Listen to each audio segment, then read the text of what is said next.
a lot of positive expectation out there, optimism. We want to hear your stories. Above all, we want to tap in to your optimism.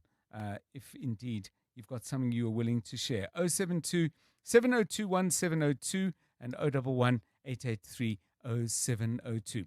Refuwe Letsoa is producing the show this week, having got back from a well-earned break, probably not long enough. Anything special on your calendar, diary this year? Good afternoon, John, and to the rest of the 702 family. Feels really good to be back. So a friend of mine is becoming a mom. Okay. So she's made me a godmother. Oh, wow. So called Congratulations. A godmother. Yeah. Yes, because I always think fairy godmother. So I'm very excited. My first time. So none of my siblings have kids. Yes, so, yes. That's going to be like a godchild / niece or nephew. So I've been going to some of the classes with her. Mommy and me classes. Quite an interesting vibe, I must say. Yes. She's a new parent. Well, she's becoming a new parent. She's very excited. So I'm also excited. It's contagious. The godmother. Congratulations. Yay! You're going to let us know when it happens. You're going to tell us a little bit about the kid. Have the two of you spoken about expectations, what she expects from you in that role? I mean, what have you said so far? So we've been friends for a while now. So what she's asked for is for me to be honest with her, especially when it comes to mothering the child. Am I doing it properly? Because she's nervous. I mean, both her parents are deceased, and she's also looking for support. She's like, Refuwe, support me. Don't be afraid to say, hey, man, what you're doing is not working out. But she's excited, and I'm also just thinking of new roles that I should actually. Yes. So it's new to me. It's new to us. It's a very different territory. I mean, I'm excited. I feel like shouting right now out of excitement. No, it's fantastic. So all I can say is lucky kid. Aww. Lucky kid. Sweet. Imagine. Godmother. Okay. Fantastic. Lucky kid. How about you, Khumotso? Anything either on the calendar or a thing that may not necessarily have a date, but is coming up? I mean, as you were mentioning all those examples, I thought to myself, geez, I'm going to have an exciting year because I've got so many to tick off actually. But one that I'm really looking forward to mostly, and I'm not sure if I'm allowed to say it yet because the invitations haven't been sent out, but my cousin is getting married and we haven't had a wedding in... probably since my grandmother's sister, you know? Okay, wow. So this one is a very exciting one. We're looking forward to it. My aunt is even actually doing a serious renovations at her house because obviously we have to welcome, the groom's family. So we are really looking forward to that one. Fantastic. Yeah. Where is it going to happen? It's going to happen in KZN. Okay. In Newcastle, Ematadeni. So you need a +1? Calm down. Godmother, you got enough on your plate. You know what I mean. You never know. So a wedding, a birth. We're asking you, is there anything really that you're looking especially forward to this year? And I've given a list of possibilities. I don't think I've even scratched the surface. There are so many other things that you might be that might be happening that count as a special day, a special moment, or a special time in your life that then opens the door to some really excellent things this year. Flood our lines, please, with the very best of what's going to happen to you in 2026. I can't wait to hear. It's 16 minutes past 3. It's time, I think, for us to just find out what's happening in the traffic. Also, in addition to thinking about weddings, you've been watching the roads. What's up? Oh, yes. Thank you, John. So not much happening really. But if you are leaving Marlborough, there's slow moving traffic on the M1 South. And it is due to an accident that happened earlier on. In Soweto and Protea Glen, there's bumper to bumper traffic on the N12 West. This is coming from the R554 to the R558. And in Pretoria, there's slow moving traffic on Eskom Drive. This is from Moot Street to Van der Hof. Let's look at those faulty traffic lights in Edenvale. At Morgenfontein and Van Riebeek, there are faulty traffic lights there. In Randburg, at Witkopen and Riverbend, and also in Forest Town, at Oxford Road and the M1. Likewise, if you come across any traffic, please send us a WhatsApp on 072 702 1702 or send us a tweet on X at EWN Traffic. You're with John Perlman on 702. Let's walk the talk. 702 Drive. Well, it's been a really, really difficult time down in the Eastern and Western Cape, the southern parts of both of those provinces, for people living in various places. Some that come to mind, the community of Dunoon out on the Cape Flats, moving east, I beg your pardon, Stanford, Mossel Bay, and then into the Eastern Cape, Humansdorp, and people living in Kocha. And there are others as well affected by the many wildfires that have broken out. And the consequences really are immense. Someone was telling me they spoke to a friend who said they thought they were driving through snow. They weren't directly in the area of the fire, but there was so much matter that was being carried in the air that had been created by the blaze that it felt like they were passing through a snowstorm.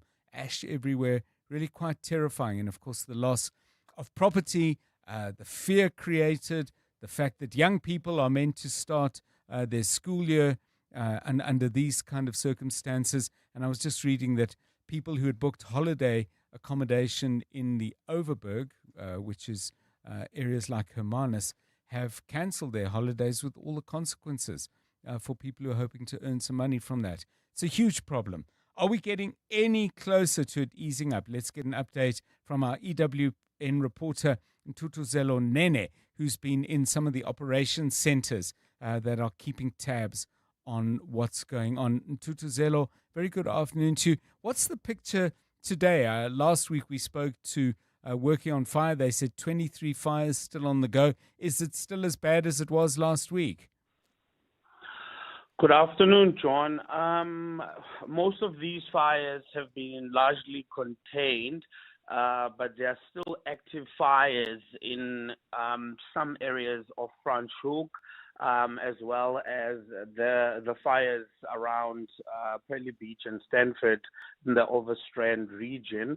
As you have mentioned, over the past week, a series of large wildfires have ripped through multiple parts of the Western Cape, including those areas that I've just mentioned and parts of Mossel Bay, burning extensive stretches of vegetation and threatening communities. The authorities are telling us that over 100,000 hectares have now burned in the province, with the fires spreading rapidly due to hot, dry conditions and strong winds. So they are saying that, they are on top of things, and the province has already spent its entire budget on aerial firefighting, 15 million rand there, but the MEC of local government, Anton Bredel, when he was briefing us earlier at the operations center in Paarl, he said that he's not worried about this because he will have, a conversation with the finance MEC and the premier, and, there will be some money released from the adjusted budget to make sure that, all these fires are largely dealt with. Yeah, and in terms of resources, but also exhaustion, I would have thought. I mean, these crews have been battling over vast areas for quite a long space of time. In terms of the ability of them to continue, I mean, some blazes could spark up again. What is the MEC and the rest of the people involved in the team actually saying about the extent to which, they have resources of both energy, money, and equipment? Obviously, John, the fire crews have been battling relentlessly in these dangerous conditions, having to deal with the strong winds, dry weather that continues to fuel the spread of these fires. They're saying that, yes, the personnel is stressed, and also, but they are pushing on, and also with the water tankers, the MEC is saying that he will need to speak to National and ensure that each region has big water tankers that can have a lot of capacity, because these small water tankers, it takes the turnaround time for them to go and refill and come back. It takes longer to do that. So they need, obviously, those water tankers that are bigger than the ones that they have at the moment. But, with what they have, they are managing to ensure that these fires, do not pose a threat to human life or to people's homes. Even though there have been some evacuations in certain areas where the smoke was becoming unbearable to neighboring communities. So, but nothing life-threatening reported so far. So he was saying that he's very thankful about that. The people on the ground and the pilots that are flying these helicopters that are doing waterbombing exercises. So they, everyone has been really, really great around this time. Thank you so much, and Tutuzelo Nene, with that update from particularly what's going on in the Western Cape, problems in the Eastern Cape as well. I'm keen to know, have you ever been involved in fighting a wildfire like this? It might have been in your professional capacity, working as a firefighter, and it may have been perhaps if you lived on a property, and I know some people who have been in that situation where they have had to go out and join crews of firefighters as volunteers. But I've never been faced with that.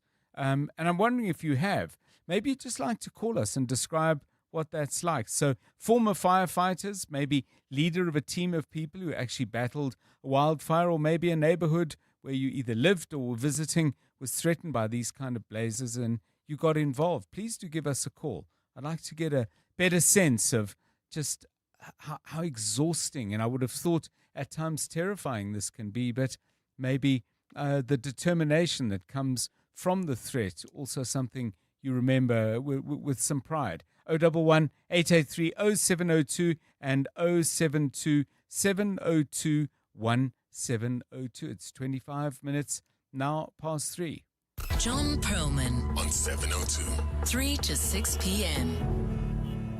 Well, a couple of weeks back, you might recall we covered, and in fact, it was in kind of two episodes, two tranches, really. A plush home in Brianston had been hijacked, and there were many, many people living in shelters and rooms that had been constructed on the site of the property. It took the authorities a while to eventually close that illegal operation down, but eventually they did. Well, today it would appear that there's another house, I don't know how close by, but we're about to find out, also in Brianston, from the reporter who's been leading the coverage of this story, Alex Patrick, joining us from News 24.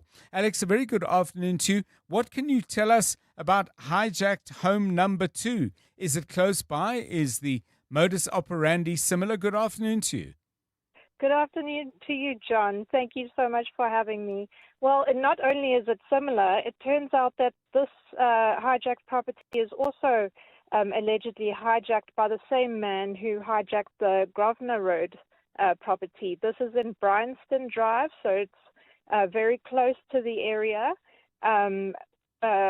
Police and other authorities went in today, but they had actually previously raided the home on the 20th of December.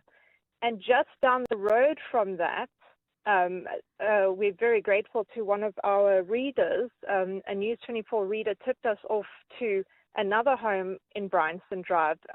So there were actually 2 raids today. So the first one was on the property believed to be hijacked by the same hijack as the other one, and then a property just down the road, which is allegedly owned by a Chinese national. Yeah, it's a quite extraordinary situation. I mean, is this the tip of the iceberg? I mean, I'm not suggesting there would be dozens of properties, but is there anything emerging from what's been learned at hijacked property number 2 that suggests this operation, in fact, may be even more widespread? Absolutely. In fact, the city manager, Floyd Brink, actually said they're no longer calling it hijacked buildings. They're saying it's hijacked properties. He is suggesting that there are scores, at least, of these properties. We believe that the alleged hijacker has 2 other properties, also in Brianston. Goodness. The second property that was raided today, we believe that the owner of that has 2 other properties. We've previously been told that the city knows of 7 just in Brianston. So the numbers are actually quite large. I mean, on the one hand, Alex, there would be appreciation for the fact that the city is acting, but there must surely also be questions about the fact that they haven't acted, many months earlier. What is the city saying in that regard? I mean, this is not a smash and grab. It takes time to get control of a property. It certainly takes time to get tenants in, put up structures. I would have thought some of the tenants, from what I recall, were saying they've been paying rent for months. No, absolutely. And I mean, the first the Grosvenor Road house had been hijacked for 5 years. And the owners of that had gone to police. They'd gone to the city to try and stop the water and the electricity. I mean, this other house, the first house that we looked at today, also owes 1.1 million to the city. So right. How the city really, overlooked this is quite incredible. The city just said, or the city manager said, it's a good question, and they would be looking into it. So it seems that what triggers it, if I've heard you right, Alex, is unpaid bills and the meter eventually, or the bills spiraling to a point where it can't be ignored. But it does suggest that the other mechanisms for raising red flags and sounding alarms don't work at all. No, it appears so, and in fact, I've seen proof that the owners of the first house had actually gone to Johannesburg Water, gone to City Power to try and cut off their services. In fact, they paid to have their services cut off. And despite that, the services remained on. Really, it's been tip-offs, and I think just the kind of pressure around what's happening that has forced the city, and perhaps it's also because it's an election year, but yeah, it's kind of forced the city to actually do something about it. Yeah, thank you so much, and thanks for keeping the story in the public spotlight and the glare of publicity where it belongs. Alex Patrick, Metro reporter at News 24. Do you live in the area of any of these properties or anything similar? And if, by the way, you've had a property that's been taken over in this way and you've tried to get some justice and try and get some recourse for the loss of your assets and your income, please do give us a call. I'd be very, very interested to hear about that indeed. 011 883 0702 and 072 702 1702. Well, they're certainly counting the cost of fires down in the Western Cape, particularly in Cape Town. Maki Molapo has that story and some others besides. Thanks, John. Good afternoon. The Western Cape Disaster Risk Management Department says, according to its latest count, 2,456 people have been affected by the Dunoon fire. The department says the figures are not conclusive and the final count will be completed and registered today. It has confirmed that 589 structures were destroyed in the blaze that broke out on Friday. Spokesperson Charlotte Powell is calling for donations of non-perishable foods, personal hygiene items and baby toiletries and formula. The city's solid waste department will remove fire debris from the fire site today. The water and sanitation counterparts are working to restore damaged infrastructure. A reminder that donation drop-off points are still active on a 24-hour basis at the following fire stations: Goodwood, Roland Street, Lakeside, Constantia, Houtbay, Strand, Wynberg and Milnerton. Meanwhile, the Vermeshoek fire near Franschhoek remains active following multiple flare-ups that were contained yesterday after hot temperatures and windy conditions fanned flames. Cape Winelands District Municipality spokesperson Aneska Rood says no injuries or property damage have been reported, while the SPCA remains on standby for animals. Monitoring and mopping up operations continue in areas where the fire has been contained. Fireline conditions will be assessed, after which actions for the next operational period will be determined. At the same time, firefighting efforts are continuing in Gansbaai, with landowners in Ganedal and Greyton lending a hand in dousing flames after Stanford fire. Camry Clark has more. In total, 90,000 hectares have burned across the Western Cape over the past week. In the Overstrand, the Stanford fire remains a concern, with a 9-kilometre backburn being implemented today to contain the blaze that's devastated the Panthera African big cat sanctuary. A fire at nearby Pearly Beach has, however, been contained, with mop-up operations investigations underway. Fires in Oudtshoorn and Heidelberg have also been brought under control, while landowners are helping on the fire line between Genadendal and Greyton. In the Cape Winelands, one structure was lost between Paarl and Franschhoek, while the SPCA is on standby for animals in distress as the Wimmershoek fire remains active. In Cape Town, Disaster Risk Management is completing the registration of people displaced by Friday's shack fire in Dunoon, confirming close to 2,500 people so far. Camray Clark, Eyewitness News. Gauteng Premier Panyaza Lesotho says the government needs to make a greater investment in education and technology to ensure return on the country's growing economy. He was speaking in Johannesburg earlier today at the National Senior Certificate Breakfast and Award Ceremony for the country's top 40 Grade 12 achievers. Lesotho took to the podium today to honor and celebrate Gauteng's top achievers, praising the learners for their outstanding achievements, adding that they have the potential to take the country forward.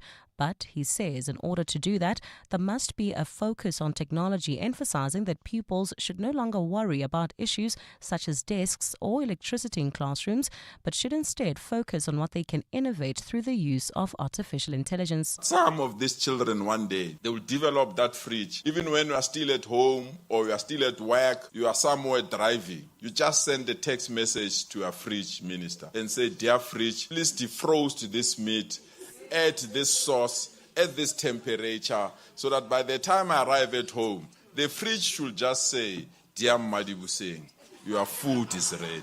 That's the future we need for our children. Lesotho added that by providing access to the latest technology, learners will in turn contribute to the economy.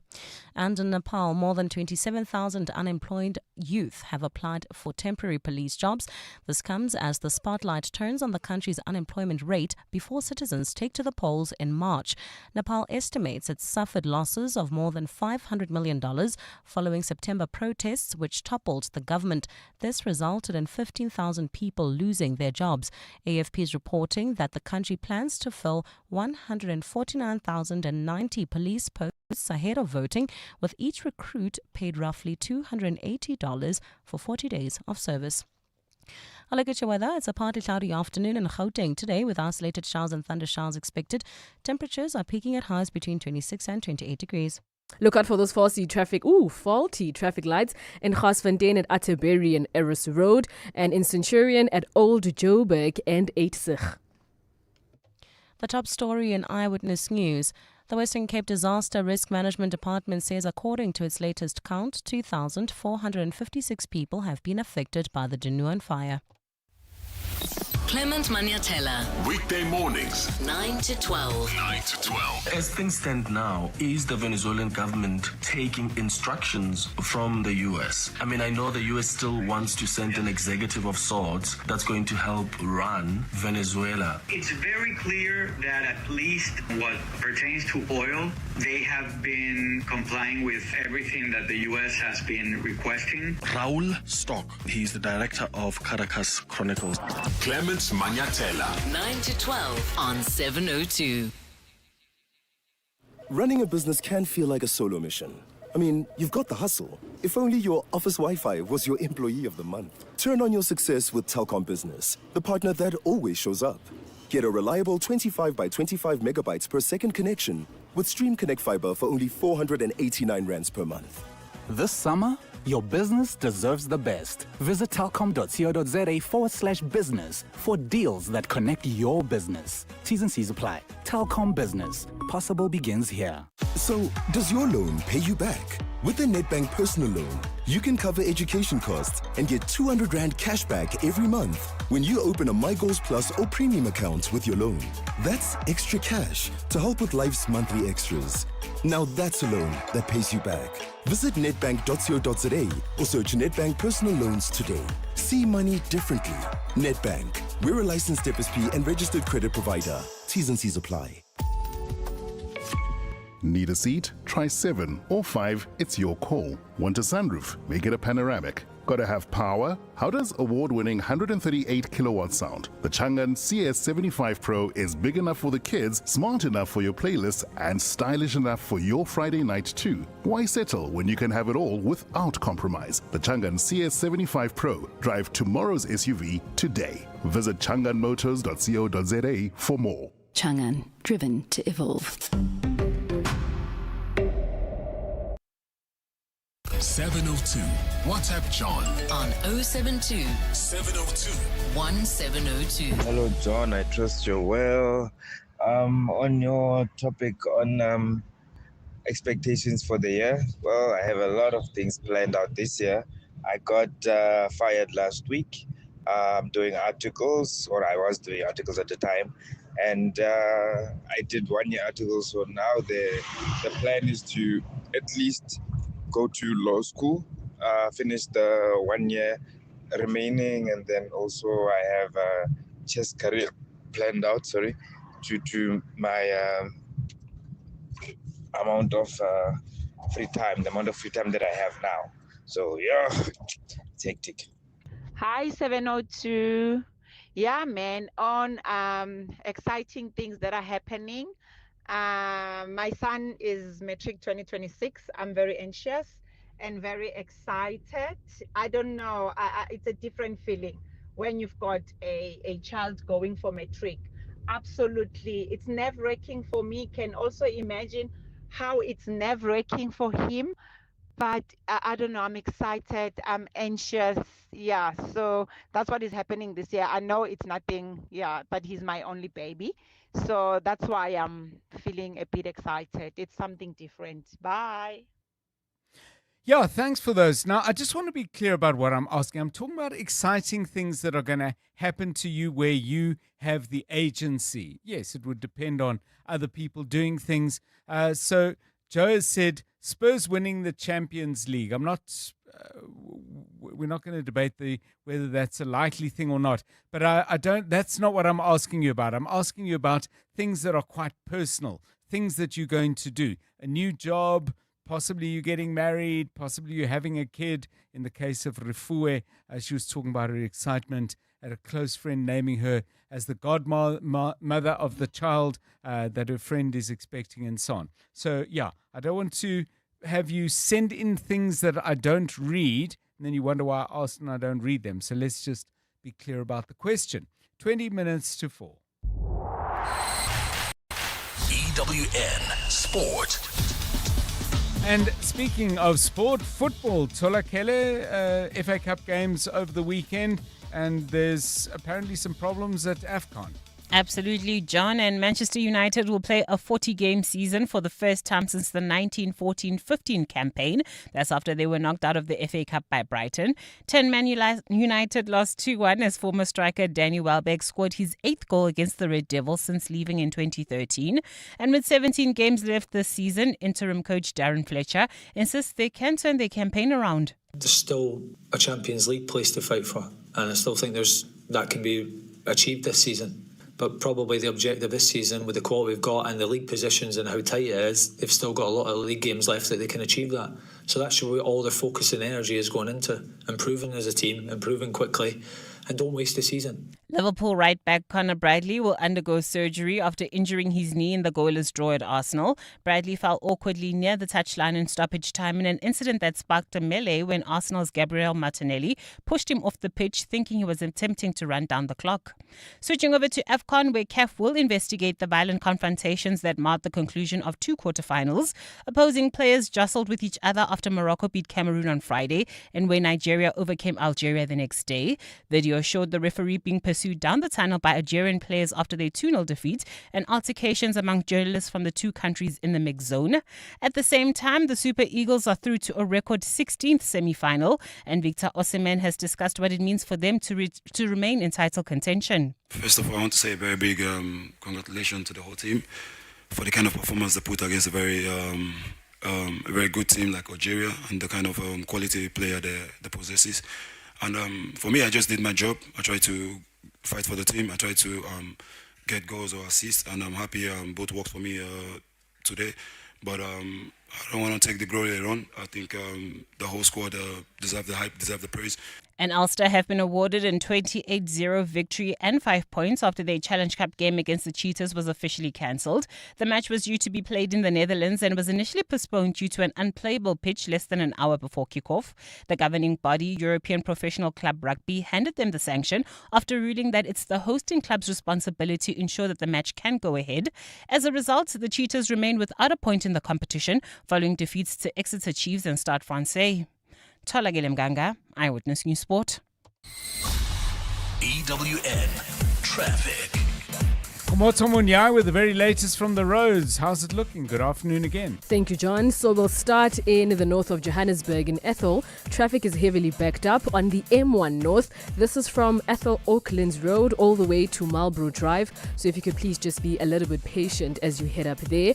In Soweto on Chris Hani Road, traffic is sluggish. This is heading towards Barra Mall. In Protea Glen, there's that bumper-to-bumper traffic on the N12 West from the R554 to the R558. And in the capital city, the slow-moving traffic on Eskempatlele Drive. This is coming from Moot Street all the way down to Van der Hoof. Also remember those faulty traffic lights in Randburg, at Witkoppen and Riverbend, in Edenvale, at Modderfontein and Van Riebeek, and also in Midrand at Old Pretoria and Olifantsfontein. Otherwise, if you come across any other traffic, please do send us a WhatsApp on 072-702-1702 or tweet us on X at EWN Traffic. There's more EWN on air, online, and on the EWN app. You're now listening to 702 Afternoon Drive with John Perlman. Brought to you by Telkom Business. Possibility begins here. You're with John Perlman on 702. 16 minutes to 4 on 702 Drive. Things that are very, very special for you as 2026 starts to unfold. Things that are on your diary that you're really looking forward to doing or being part of. Tola Kelly, some of the examples I gave earlier were graduations. They might be weddings of friends or moving house or changing jobs or whatever it might be. What's in your diary that really stands out? Definitely for me, top 2 is my cousin / younger sister's getting married this year. Very excited for her because it's been a rough few years for her. She lost her mom, so the wedding for the family has just been great. Also traveling for my birthday. It's still 9 months away, but the group chat have already sorted it out and we're going away for my birthday, and it's a place I've always wanted to go to, so I'm so happy. Can you tell us where you're going? Zanzibar, John. Oh, fabulous. Zanzibar. Fabulous. So what, you're going to fly in and are you going to a resort or? Well, it's an all-inclusive resort. Okay. The place we're staying at is facing the beach because that's always my thing. I always tell them on my birthday, I need to wake up to water. So Yes. But also it's the fact that I get to have my 2 best girlfriends around me. So I really enjoy the fact that I'm turning a year older with stronger friendships and with love. And the sea as you open your eyes. How fabulous. Okay, so it could be a holiday. I asked about places on your bucket list, places that you didn't realize that you really wanted to go to and circumstances sent you that way. Special things coming up for you this year and things that to a degree you have some sort of control over. So it wouldn't necessarily be a sports team winning something or anything like that because that's kind of more hope than agency, I think. It's 14 minutes to 4. John Perlman on 702. 3 to 6 p.m.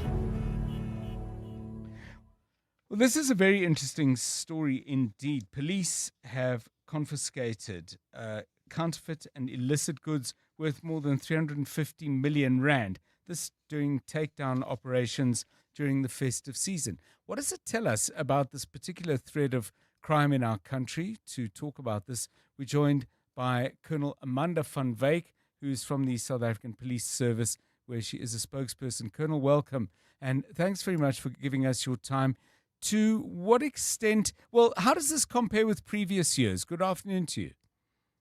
Well, a very good afternoon, and thank you for having me on your show. As you indicated, 350 million rands worth of counterfeit goods seized just within 1 month. We'd like to refer to December. I think all of us refer December as our busiest retail season. Right. So it's not unique. The operations that you've seen in December are ongoing efforts by the South African Police Service. And we've been doing it day after day, week after week, that we seize these items in the different parts of the country. So the 350 million rands worth of goods were seized across 3 provinces. That includes Gauteng, KwaZulu-Natal and Western Cape, and different cities around those provinces. I mean, the quality of counterfeiting is something that has, really grown in terms of the ability of people to really mask the fact that this is a fake. How do your teams go about, first of all, identifying counterfeit goods, and secondly, making sure that in fact what they see? I mean, I would imagine there'll be people who you confront and then maybe arrest, who may say, no, this is the real thing. Look, I don't want to divulge too much about our techniques, what goes into beforehand, before we do a takedown. But research is being done before we do the takedowns. We also believe that this type of crime cannot be dealt with just SAPS alone. So when we have these operations, we rope in different internal and external role players, in particular Department of Trade and Industry, Department of Home Affairs. Right. At these scenes, you'll have forest customs there.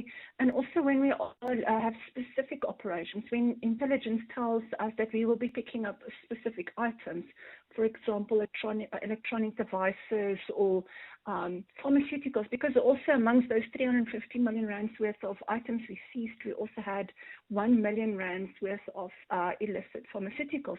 So then we'll have, for example, SOCRA to be at the scene, ICASA also to identify these specific items, and also brand protectors. Brand protectors will exactly know what is a counterfeit item, because I'm telling you, basically anything can be counterfeited. Yes. Is the fact that you've made so many of these seizures, obviously it's a good thing, but does that suggest that the volume coming into the country is actually increasing? Because, on the one hand, if you are doing this, it reflects well on the work that you've just described, Colonel. But if it's part of an increasing volume, we may not necessarily be making a dent in the syndicates that are running these operations. I can't say yes or no that there's an increase in influx in it entering the country, or there is no influx. What I would like to say is that we are highlighting this crime more than other years. You're right. So it is creating awareness, and that is great. We want that. But there is an increased demand for in our country alone. This is a phenomenon that you see in other countries as well. But we have our intelligence in place. Yes, these items do enter through land and sea borders, but it's also where we are recording significant successes. About a year ago, I just wanted to share this, that we also had a seizure at the Durban Harbour. Right. In that one particular seizure, we seized over 400 million rands worth of goods in different containers. So we received the intelligence, and then we made our way to the border, opened up the containers, and we found these items, and it seized. So also in land borders, we record significant successes there. So the more operations, the more intelligence received, we will dismantle these networks. But I want to call upon our consumers, our community members. This is an industry, an illicit industry.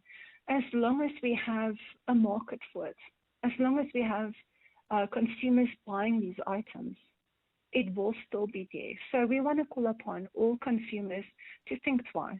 These items were not manufactured, and they are not being sold in regulated systems and environments. They go beyond quality systems. I mean, just take a toothbrush, for example. I know some consumers do not have the buying power to buy a certain brand, and then they go to these markets in town, and they get a different. It looks similar to that Right. that toothbrush, but it's not. I mean, after a few months, I'm not an expert, I'm not a dentist, but Sure. just to paint the picture of how dangerous these items could be. So 3 or 4 months down the line, I mean, what could happen if you use the wrong toothbrush? So I want to ask you that. I mean, what is the framework, Colonel, of penalties that people involved in this could be subjected to? Because on the one hand, I would assume there are customs and excise laws and so on. There could be fraud, i.e. actively setting about defrauding consumers in the way that you've just described. But you mentioned earlier fake pharmaceuticals. I mean, that could be, you know, if I end up wearing a pair of sneakers that's not the brand I thought I was paying for, it is certainly there's criminal activity involved, but I'm unlikely to suffer consequences. If it's brake pads or if it's tires, then we're in a different realm. And if we're in pharmaceuticals, there's a potential threat to health and possibly life. I mean, does the framework within which charges get laid change depending on the consequence of that good being a fake? I cannot really enter the realm of the NPA, the National Prosecuting Authority, but they are one of the role players. So with these suspects that we arrest, and some of them are kingpins, they do face the might of the law, where they are being sentenced to hefty fines and even imprisonment. I do not have a specific case in front of me now. But yes, they do get fined and they do get sentenced for these offences, and it will also depend on the nature, the amount of items you find compared. For example, if you find 10 tablets with a person compared to 10 boxes. Sure. So it also depends on the volume of items that we seize from a specific individual or group of individuals. Thank you so much, Colonel Amanda van Wyk, spokesperson of the South African Police Services. It's a very, very important area of police activity, and I'm wondering, any of you out there who are lawyers who might have got involved in this, perhaps you as a manufacturer or a distributor of goods have been involved in trying to take a case to court because your attempt to make yourself a living is being undermined by the activity of these fraudsters and these criminal syndicates. But I would have thought if you are bringing in bogus medicine, shouldn't that be more serious than, or fake tires? Shouldn't that be more serious than if you bring in fake sneakers? I get that the economic consequences for people trying to run legitimate businesses with those products are getting hammered just as hard as anyone else. But somebody who buys your stuff, I mean, could end up getting sick or killed, to put it bluntly. If you know something about it or you've been involved in that world in some way, please do give us a call on 011 883 0702 and 072 702 1702. Still to come on 702 Drive after 4, we'll look at the situation in Iran as a widespread uprising against the government in that country is being met with extreme measures from that country's rulers. More on that after 4 o'clock. But again, if you happen to have been in Iran or know people there, or you're Iranian yourself, you may want to call in and give us your thoughts. 011 883 0702 and 072 702 1702 for your WhatsApp voice messages. Africa Milani. Weekday mornings, 4 to 6. JD in the Val want to respond to the January 8th statement delivered by the ANC on Saturday. I have a luxury of traveling around most townships in Gauteng. The road is very bad, Africa. I don't even want to talk about potholes, bruh. Listen to what they were asking him the other day. President, look at the potholes in Rustenburg. He said, no, what you are making a mistake of. The issue of potholes is not just a Northwest problem. Every province has a pothole. What kind of a response is that from a president? When there shouldn't be any potholes anywhere to be reflecting on in the first place. Africa Milani. 4 to 6 on 702. Corporates That Care promotes and encourages corporate leaders and all citizens to walk the talk for a better South Africa. Catch Corporates That Care this Wednesday at 10 to 9, featuring ABSA. Their CEO, Kenny Fiedler, will be in conversation with Bongani Bingwa. And join us every Wednesday as we highlight the efforts of companies and brands dedicated to building our country. Corporates That Care is a Prime Media Cares initiative with 702 and Prime Media Outdoor. 702. Let's walk the talk and make a difference together. Every day I'm hustling. It's our reality as business owners. And it's good to know that there's someone out there who takes care of the business that makes the business. Gotta love My Way Business Insurance. Saving big on premiums with 24/7 emergency services, plus My Business Assist with marketing, legal, and labor advice services. Visit myway.co.za or dial 0860 64 64 64 and get a quote today. My Way is a licensed non-life insurer and FSP. T's, C's, and standard rates apply. My Way. Live your way. Brush, stroke, paint, color, protect, and admire. From roof paint to exterior textures and interior silk, Warrior Paints has it all. The product range and stylish colors are amazing. And what's more, Warrior Paints has crushed prices for incredible savings. Enjoy that good old-fashioned personal service you deserve. For price, quality, variety, and service, Warrior Paints is street ahead. Warrior Paints, affordable, lasting, luxury. Driving the conversation on 702 Afternoon Drive with John Perlman. Powered by Telkom Business. Possibility begins here. 702. WhatsApp John on 072 702 1702. Good afternoon, John. My wife and I are expecting our second born in about 4 months' time. And this time we've decided not to check the baby's gender, which quite frankly I think is just adding on to the anxiety. But yeah, I've been told it's like riding a bicycle, so hopefully the second time is as smooth as the first one was. Thank you, John. Sean here, Alberton. Hi, John. My daughter will give birth in February. Yeah, just toward the end of February. She'll be giving birth to a baby boy. And we've got the name already, but I'm not going to disclose it. Yeah. Thank you very much. Yeah, and congratulations. We didn't get the name of the second caller, but to Sean and your wife in Alberton, your second kid, congratulations on that. And we look forward to that kind of good news from you as well. If there's something special coming up for you that either you're doing or you're part of in 2026, it might be your graduation, it might be a new job that you're about to start or you've started. Maybe you're opening a business. Maybe you've got some fabulous travel plans. Please do give us a call on 011 883 0702 and 072 702 1702. Well, a lot of young people who have much to look forward to in 2026 is those who have secured their Matric passes in 2025. And we're going to be talking to two outstanding learners, 18 distinctions between them. We'll be chatting to them at about 20 minutes past 4. A little bit later in the show, AGOA, the United States House of Representatives, is looking at renewing AGOA. Will South Africa be included? Signs don't look particularly good, but you never know. We'll talk about that at 10 to 5. It's 4 o'clock. This is EWN. Free State Police to probe circumstances surrounding teen drowning in the Vaal River, and devastating Western Cape fires deplete the provincial government's coffers.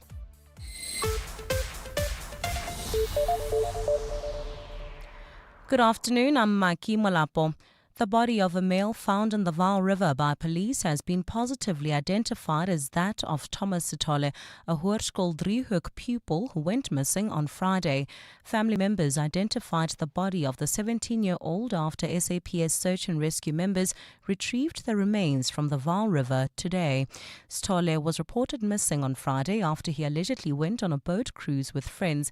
Police spokesperson Mavela Masund. The body of a male that was found by the police at Vaal River on Monday, the 12th of January, has been identified by a family member as that of Thomas Sithole, who was reported missing at Vanderbilt Park Police Station. The case has been taken over by the police in Sasolburg, Free State Province, for further investigation. The Western Cape government says it has already spent its entire 15 million rand budget on aerial firefighting efforts.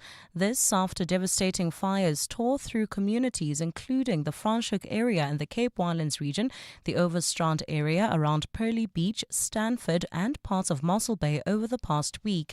90,000 hectares of land have been reduced to ash, with firefighters working around the clock to bring the blazes under control. Fire crews have battled relentlessly in dangerous conditions as strong winds and dry weather continue to fuel the spread of the fires. Western Cape Local Government MEC Anton Bajal says he's confident that the depleted budget won't impact firefighting efforts. I know that the Minister of Finance as well as the Premier will come to the table. We will discuss this and they will, in an adjustment budget, accommodate us. As authorities continue to assess the full extent of the damage, residents are urged to remain vigilant and avoid fire-damaged zones as mop-up operations continue. The Madlanga Commission of Inquiry is set to resume on the 26th of January. In a statement this afternoon, Commission spokesperson Jeremy Michaels confirmed the resumption of the public hearings in 2 weeks. The Commission submitted an interim report to President Cyril Ramaphosa on the 17th of December after commencing 3 months prior. Oren Singh has more. The Madlanga Commission of Inquiry is set to continue with Phase 2 of its public hearings at the end of the month. Phase 2 provides persons implicated in Phase 1 an opportunity to respond to the allegations made against them and, where applicable, to make their own allegations. Alongside the responses to allegations of KZN police boss Nhlanhla Mkhwanazi and the witnesses supporting him, Phase 2 also provides for the ventilation of other issues falling within the Commission's terms of reference but not addressed in Phase 1. The likes of suspended Deputy National Police Commissioner Shadrack Sibia, Head of Organised Crime Richard Shabiri and KZN Hawks Head Lesetja Senona are all expected to testify during Phase 2. The Commission are expected to conclude their hearings towards the end of April, where a 6-month final report will be presented to President Cyril Ramaphosa. Arun Singh, Eyewitness News. And the presidency says government intends to deepen trade and investment cooperation between South Africa and the United Arab Emirates, which it views as a strategic economic partner for Pretoria. President Cyril Ramaphosa arrived in Dubai earlier today, kickstarting the 2026 investment drive with his first international trip of the year to the UAE, where he was greeted by the Emirates Minister of Economy and Tourism, Abdullah bin Touk Murray. Lindsay Dentlinger has more. During his visit to the UAE, President Cyril Ramaphosa will attend the Abu Dhabi Sustainable Week, which starts tomorrow, and which brings together heads of state and government, business leaders and civil society to reshape the next era of global sustainability. Tomorrow, Ramaphosa is due to meet with UAE President Sheikh Mohammed bin Zayed Al Nahyan ahead of the opening ceremony and an award ceremony for those driving real-world impact in sectors such as health, food, energy, water and climate action. Ramaphosa will also address the Youth for Sustainability Forum, which aims to advance the discussion on economic transformation. He will then participate in a Heads of State panel discussion on global energy, which will focus on accelerating bankable infrastructure investment across the global south. The UAE is a major investor in the South African economy in sectors such as transport, logistics and renewable energy. Lindsay Dentlinger, Eyewitness News. Gold's trading at $4,607.16 an ounce. The rand's at 16.39 to the dollar, at 22.10 to the pound, at 19.16 to the euro. Brent crude oil's at $63.02 a barrel. In the traffic in Midrand, traffic is congested on the N1 North. This is from Allendale Road to New Road. And in Sandton, traffic is heavily backed up on the M1 North from Ethel Oaklands Road to Marlborough Drive. In your sport, Manchester United to play a 40-game season for the first time in 111 years. AFCON organisers investigate incidents after Algeria versus Nigeria quarter-final clash. And India suffered double blow ahead of the T20 World Cup. A look at your weather. Partly cloudy Tuesday in store for Gauteng tomorrow, with isolated showers and thunder showers expected. Joburg will drop to overnight lows of 16 degrees and peak at highs of 25. Pretoria is at 17 and 26. Vereeniging also at lows of 17 degrees, reaching highs of 27 degrees. The top story in Eyewitness News this hour. The body of a male found in the Vaal River by police has been positively identified as that of Thomas Sithole, a Hoërskool Driehoek pupil who went missing on Friday. EWN, in touch, in tune and independent. For the latest, visit ewn.co.za or download the EWN app.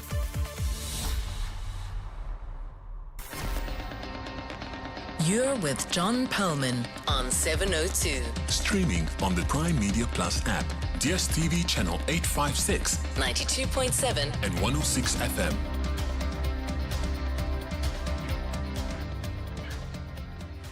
"702 Drive." It's 7 minutes past 4. Good to have you with us on this Monday in January. Beautiful day outside. The last time I looked, strange summer with all this rain. And of course, the places that desperately need rain, where there are terrible fires, well, they're not getting the downpours at all. People who could use a little bit of drying out time are getting themselves properly soaked, including down in Mpumalanga, by the way. Anyone who's there, I mean, people are having to be evacuated from certain camps in the Kruger Park, more in the north. All of them camps I've been to at some point or another, actually. Talamati, Biamiti, which is right up in the north and particularly beautiful, but with a river running through it, and now a river absolutely surging through it. Anyway, that is the weather. We'll keep you updated on any developments that you need to know about in that regard, including any weather changes that might affect the traffic. Coming up shortly on 702 Drive, we'll take a look at what's going on in Iran. If it's a country you know, if you're from that country and you are in a position where you can join the show. I know that there's been massive internet blackout in Iran, which has made it difficult for people to find out what's going on there. But if you've got some insight, please do call us. 011-883-0702. National Senior Certificate results coming out tonight, although today there was a celebration of youngsters who are in South African public schools who've achieved excellent results. We'll be chatting to some of them tomorrow. Later today, though, at around 4:20, we'll talk to two exceptional learners schooling and doing their exams under the IEB. Looking forward to hearing about how it is that you go about getting 10 and 8 distinctions, respectively. Amazing. More on that coming up a little bit later on 702 Drive. Market news with Stephen Curtis. Tolakele Mganga has the sport. It's 9 minutes past 4. 702. WhatsApp John on 072 702 1702. Good day, 702. I would like to remain anonymous. I work for the city in Ekurhuleni. There's this CBD Brakpan. I'm telling you, 90% at Brakpan North, next to the station, 90% of those houses, they were hijacked. And people are still staying there. You enforce the bylaws.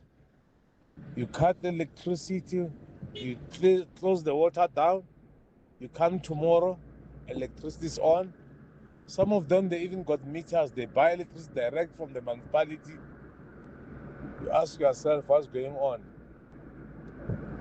That crime is very rife in Brakpan. Brakpan North is worse. So I think all CBDs have the same problem, and no one seems like he wants to act on it. Hi John, I hope you're good. Actually this year I'm quitting alcohol. I'm 15 days without touching alcohol. This is what I'm thinking to do for this year and going forward. Thank you so much, Morake here. Yeah, and Morake, I mean, just wish you absolutely the best on that journey. It's not a journey I've undertaken, but friends of mine have, and it is a day at a time, 15 days in, and you've already made a great start. And I really hope that you can, just wishing you the courage and the love, hopefully, of people around you to help you get through that. It's a enormously brave step you've taken. So the question I asked is there something special that you're actually doing this year? And I must admit, when I first put the question out, I had more in mind.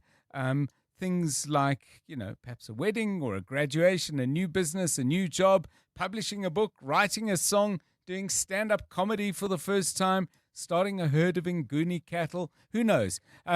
But I'm glad that Murak has shared that, because for some people the journey is not so much celebratory as involving a huge amount of determination and courage. So wish you well on that. And thanks as well for the message on hijacked buildings. That's in response to a conversation we had with Alex Patrick from News 24, reflecting on the fact that authorities have now found a second hijacked luxury property, and it appears to have been that crime to have been committed by the person who stands accused of the previous one. The two places, as I understand it, quite close to each other. So anything on your mind? 072-702-1702. It's 12 minutes past 4. Let's get the latest traffic news. EWN Traffic. All right, Khomotso Munyai with the latest. Good afternoon. Hi, John. So not much happening, actually, considering that it's peak time. But we'll start in Sandton. Traffic is heavily backed up on the M1 North. This is coming from Ethel Oaklands Road all the way to Marlborough Drive. If you're leaving Midrand, traffic is congested on the N1 North from Allendale Road, approaching New Road. In Soweto on Chris Hani Road, traffic remains sluggish. This is heading towards Barra Mall. And in Protea Glen, there's that bumper-to-bumper traffic on the N12 West from the R554 to the R558. And for those faulty traffic lights, look out for them in Edenvale, at Modderfontein and Van Riebeek, in Randburg at Woodkoppen and Riverbend, in Midrand at Old Pretoria and Olifantsfontein. But lucky for you, pointsmen are currently on duty for that one. But if you come across any other traffic, please do send us a WhatsApp on 072-702-1702 or send us a tweet on X at EWN Traffic. There's more EWN on air, online, and on the EWN app. Stay with 702 Afternoon Drive with John Perlman. Brought to you by Telkom Business. Possibility begins here. You're with John Perlman on 702. 14 minutes past 4. Let's focus our attention now on the country of Iran. Reports coming out of that country have been strongly and severely curtailed by an internet shutdown in Iran, but nevertheless the picture appears that there is still widespread protest, although the foreign minister of that country today briefing diplomats in Tehran, saying things were pretty much under control. Reports as well of extreme measures being taken against people who have taken to the streets. So what's going on and where might it go? To talk about this, we're joined by international relations expert Donovan Williams. Mr. Williams, welcome and thanks very much for giving us your time. My understanding is this was initially sparked by traders and their concerns, their absolute dismay at the shifting value of the currency in their country. But as with so many kinds of protests, I guess you get something that's a spark, but many things that provide the fuel. For people who haven't followed the story closely, what are these protests all about? Good afternoon to you. Good afternoon, John, and thanks for inviting me into the show, and it's also a good 2026 to yourself and the listeners. Yeah, thank you. Look, there are shades of the Arab Spring, even though it's in a Persian country, that they weren't, the protest began by not just traders, but also young people, students, and they're quite young people who got onto the streets because they could not take the state of the economy anymore. And it was a state of economy with like 40% inflation. You had, the currency completely tanking. And Iran has suffered because it can't be able to sell its oil. The sanctions against it has now, particularly since the bombing and so forth, that Israel and the USA had embarked upon, had started to take its toll. So the initial protest, and this was just before New Year. In fact, I posted just before New Year, on New Year's Eve, to say, hey guys, please take a look at Iran. Yes. This is a widespread protest, because it wasn't just protest in the capital, Tehran. It was protest across the country, from the most religious site or village to even where the Ayatollah Khamenei's village was. There were protests all over. And the initial reaction was the president and the speaker said they will try to engage with the protesters. But that didn't last too long, John, unfortunately. The protests were then dealt with very, very harshly by the security forces. And now with the shutdown in the last 48 hours of the internet, the understanding would be that that's so you could have major crackdown. A video was smuggled, a hard copy video as such, was smuggled outside, taken with a mobile phone and smuggled outside of Iran, which showed so many bodies of people claiming bodies outside the morgue because there wasn't space in the morgue, and so forth. So there has been a crackdown, and it has been and what has now been turned, initially the president had indicated that, they will try to engage, as I indicated, but now he has taken a much more harder stance, and that is because there is the belief that there are agent provocateurs within the protesters who mainly could be Mossad type agents, etc. That's the suspicion, and who are pushing this into the political realm. Very similar, as I said, to the Arab Spring. The shades are there very, very immediately, in that regard. It has moved into the political. Donald Trump, interestingly enough, as much as in the last couple of days he has come harsh on saying we stand with the Iranian people, we need to move there. One has been saying that everybody's been talking about Greenland in the light of Venezuela and the matters raised on Greenland. Myself and others have been saying we think it's Iran next, because there is this aspect with China. And firstly, Iran supplies oil to China just like Venezuela has. Secondly, that Iran was apparently, and I'm not an expert in this part, but apparently able to clean their currency, able to get foreign currency through Venezuela's banking. Yes. They were able to do that, do it through that way. So with the fall of Venezuela, it became a lot more difficult. And just in the last couple of days, but the protests had already begun, China has just launched properly an alternative banking system that Iran would have been able to access, but now they can't really, with the country imploding the way it is.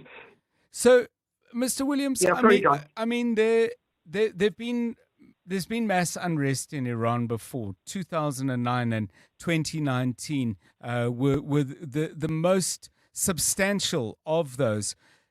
Did anything ever come of that? Did anything change in Iran? Did opposition figures get any kind of foothold in the country, either by way of positions or any kind of change in the law? Or did things pretty much go back to the way they were after those 2 rounds of protest on the streets? You're suggesting correctly, John. You're suggesting it. The difference today, there are large shades of 1979. Than the protests that took place in recent memory. Those ones, it was about rights and so forth. And then you had the government ease a bit and able to relax a bit, but then go back. You'll have elections, you'll have presidential elections and so forth, but then you go back. And the Ayatollah remained, very, very clearly still in power. The shades this time around, though, shows that this will be unrelenting. It's moved very, very speedily into a real political struggle, and not necessarily that, bringing back the Shah. There are pushes for that. Donald Trump himself cancelled his supposed meeting or visit from the Shah, the Shah's son, that is, the prince. He did not want to meet with him, which is an indication that he doesn't think he has enough support. But for now, as we watch this, if the security forces are being pushed to do the repression, and now they have to shoot people they know, that's when your change can occur. Thank you so much, Donovan Williams, international relations expert. His take on what's going on in Iran in the moment. Perhaps it's a country, as I say, to which you have some connection. Maybe you're from Iran, and despite the blackout, or getting some information from family or friends, get in touch with us and share what you know on 072702 1702 and 011 883 0702. It's 21 minutes past 4. You're with John Perlman on 702. Let's walk the talk. 7:02 drive. So we'll get NSC Matric results later today, an overview from the Minister, I think between 6 and 7, and then individuals will be getting their results later. For people who wrote their exams and did Matric under the IEB, well, there's already an opportunity to celebrate both as individuals, but also the excellence of some truly outstanding students. Two of them join me now on 7:02 drive. First of all, Jordan Dos Santos is on the line to us, who was the top student in the class of 2025 at St. Benedict's College. Jordan, a very good afternoon to you. Happy New Year and many congratulations, 10 distinctions. Oh, thank you so much. Thank you for having me on the show, and I wish you a Happy New Year as well. Thanks so much. Joining us from Red Hill High School, he was student president, played in the first team hockey, but still managed to get 8 distinctions. Chad Bacher, good afternoon to you. Again, congratulations. Compliments of the new year to you. Good afternoon. Thank you so much for having me on. So, Chad, I mean, obviously you did well at academics. Which subjects did you really love and which ones did you kind of have to drag over the hill? Or did you enjoy all 8 of them? I suppose that's possible. I did enjoy all 8 of my subjects, but there definitely were some that I had to work harder at than others. So maths and science, and I would say accounting, they tended to come to me quite naturally. Yeah. Whereas a subject like English, it took me that much further out of my comfort zone with the essays, and it's just a completely different way of thinking. So while I did enjoy it, it definitely extended and challenged me more. Jordan, I mean, 10 distinctions. You did Afrikaans, English, history, life sciences and life orientation, maths, science, stats, calculus, and English. Were you confident of doing well in all of those, or was there one that you thought, or two maybe, where you thought, these might be my weak spots?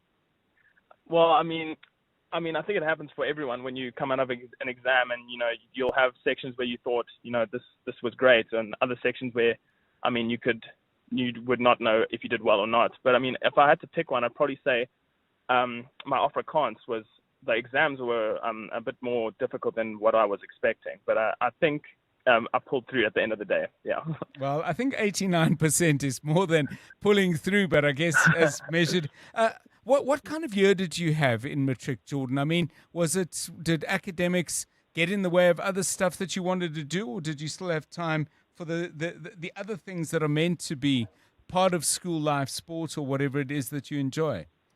I think I managed a pretty good work-life balance for my Matric year. So I put a lot of effort into my academics, but I also allowed myself time for time with friends. And I had I was finishing up with, for example, my rowing season. I had some sport that I still was doing with Benny's, and I think the best, the highlight of my Matric year was having that work-life balance. I can go back and remember my Matric year not only as being an academic grind, but also having fun with my friends and achieving in some sport as well. Chad, what are you planning to do next? So this year I plan to study industrial engineering at the University of Stellenbosch. Okay. And I'm very excited for that and all the challenges that the course will bring and all the challenges that the independence so far away from home will bring. Tell me this. I mean, how did you arrive at that? Because obviously from your academic results, you could really have chosen to do pretty much everything. Have you been on kind of an engineering track in your mind for a while now, or is this fairly new? It is definitely fairly new. Towards the beginning of this year, I really was struggling to choose what I wanted to study. And so in August of this year, I was actually lucky enough of last year to visit Stellenbosch University, and I had a meeting with one of the senior lecturers of engineering at Stellenbosch. And I think just from that moment, she impressed me so much.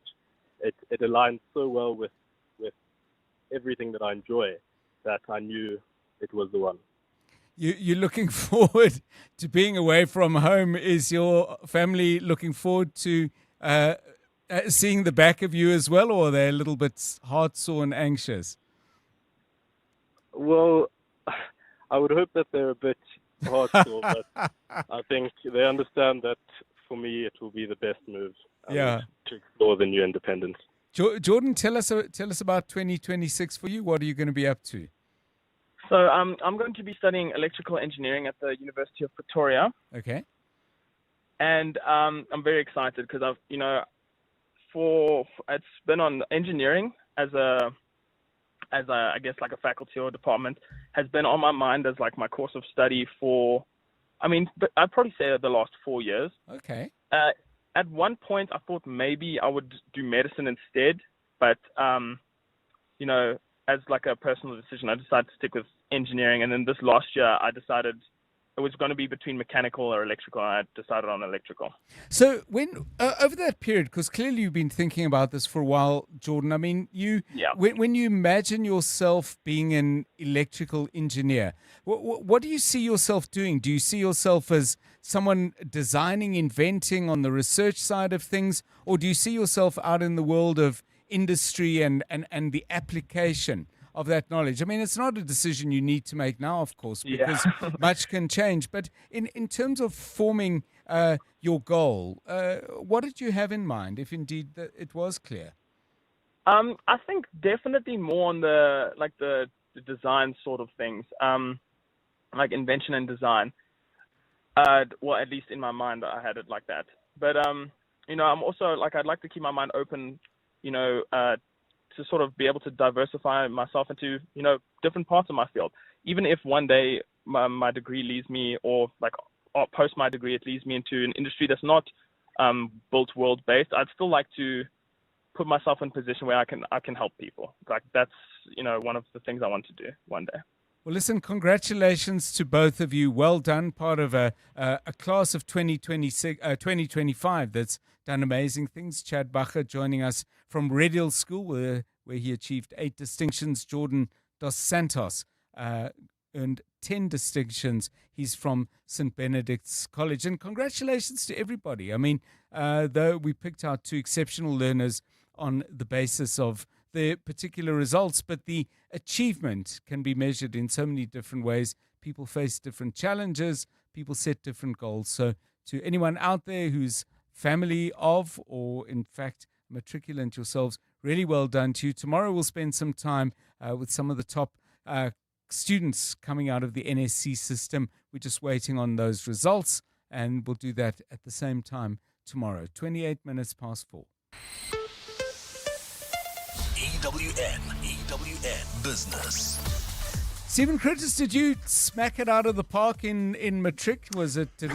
Did it give a clue as to what you would go on to achieve? I thought this door would be opened. I have opened it before. No, it was a disaster. Was it? Yeah, it was an utter disaster. And I was lucky enough still, despite the disaster, to actually be admitted to university. Yes. I've often wondered, I don't know, it must have been some kind of divine intervention, frankly. But yeah, no, I remember the day, and I remember the day every year, and I remember the feeling, and it was one of the most awful feelings of my life. Well, you certainly made a comeback. Well, thanks. What have you got for us on the market? Well, extraordinary what happened in the U.S. overnight. Jerome Powell, the chair of the U.S. Federal Reserve, releasing a statement on YouTube. A video statement. It's like Lesetja Kganyago releasing a YouTube video statement because of what is happening with the federal government. And he said that the threat, so he says that there's now investigations by the U.S. federal government for testimony he gave about the renovation of the U.S. Federal Reserve building. And he says the threat of criminal charges is a consequence of the Federal Reserve setting interest rates based on our best assessment of what will serve the public rather than following the preferences of the president. Now, what this does, John, is that it really attacks the value of the dollar, and then it also strengthens the gold price. So the gold price, for the first time, really, I suppose, in human history, going above $4,600 an ounce. People have been talking about $5,000 this year. We're more than halfway there. It's pushed up mining stocks sharply too on the JSE. All of that means the JSE All Shares up 1.41% at 119,775 points. Financials down 1.12. Industrials down up 0.65. Resources up 5% on the day, John. This is extraordinary. So platinum shares in some ways because that price is higher to go. Northam is up 8%, 7.96. Implat's up 7.68. In fact, Harmony also up 7.94%. Sibanye, Anglo Gold, all of them up by over 5% as well. And Valterra up 4.83%. Thungela, they're more in the energy space. So coal, they're up 4.89%. I'm not sure, and I need to investigate a little further. It might just have to do with different expectations around the future for coal. The big merger announcement last week of Glencore and Rio Tinto, looking at sort of giving a new lease of life of coal because there is coal stocks involved in that. So very, very interesting to keep an eye on that. Sappi down 4.27, Telkom down 3%, and Outsurance down 3% as well on the day. Life Healthcare also and Standard Bank all down by around 2%. Interesting to see what's happened in the US. So the Swiss franc, which is also a bit like gold, a sort of safe haven play, that's up strongly today. The euro and sterling up, but also because the dollar is weaker. And then in Europe, so it's not what's driving share indices higher. Well, it's not that they're going higher, it's what's driving them higher. Arms stocks. So in other words, munitions companies that make weapons are doing very well, and that's because of, the threat to NATO from the US, and basically that's driven, I suppose, really by Trump's threat to take Greenland by force, which pulls in Denmark, which is really the end of NATO as an alliance, and so it is astonishing. The US market set to open in a moment, or just opening now, but stock indices futures markets calling them lower as a result of Trump's latest attack on Powell. There's also, and Trump has also said there should be a 1-year cap on credit card interest rates. In other words, you wouldn't be able to increase them for a year. That's having an impact on financial stocks too. Gold slightly off that high now, $4,599.62. Platinum, $2,364.70. Brent crude, $63.08. The rand to the dollar, 16.40. To the euro, 19.14. To the British pound, 22.09. Stephen Crotus, EWN Business. Thanks, Stephen. More business news in about 55 minutes' time. Right now, let's get an update from the markets. Here's Maki Molapo. Thanks, John. Good afternoon. Calculations made by opposition party Action SA have revealed that government ministers have raked up an international travel bill of almost 450 million rand since the start of the new administration 18 months ago. With Minister in the Presidency Khumbudzo Ntshavheni refusing to disclose her travel costs, the tracker puts the Minister of Human Settlements, Thembisi Melane, as the biggest spender, followed by Water and Sanitation Minister Phemi Majordina.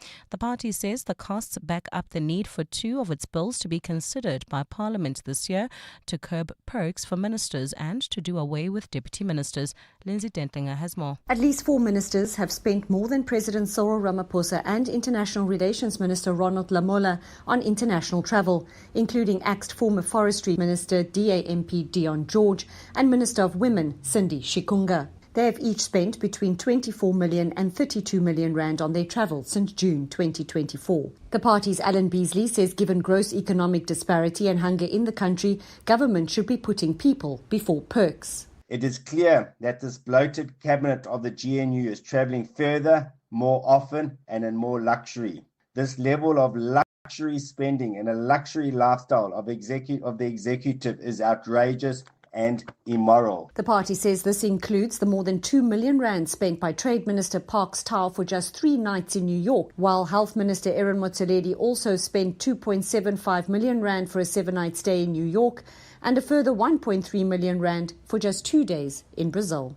Lindsay Dentlinger, Eyewitness News, Parliament. As firefighters continue mopping up after days of intense firefighting in the Overstrand municipality on the Pearly Beach and Stanford fire lines in the Western Cape, the scale of destruction is becoming clearer. The blaze has affected livelihoods, charred large areas of land, and animals have also been caught in the path of the flames. Kayleen Morgan is there. More than 33,000 hectares have burned in the Pearly Beach fire, with just over 4,000 hectares scorched near Stanford. According to the Overstrand municipality, the cost has been estimated at between 6 and 7 million rand since the fires broke out on January 4th. But beyond the numbers, witnesses like Luan Fourie say the impact on animals has been especially devastating. Yesterday was quite not nice to see, especially the animals burning. As the fires advanced through farms and open veld, Domestic animals and livestock were left confused and terrified, struggling to understand what was happening around them, says Fourie. Got a little bit of sheep here, cats and dogs, and they were totally disorientated. They feared for their lives. As crews continue to secure the fire lines, animal welfare groups and farmers are now bracing for a long recovery. Kayleen Morgan, Eyewitness News, Stanford. And in the U.S., prosecutors have opened an inquiry threatening a criminal indictment against the Federal Reserve.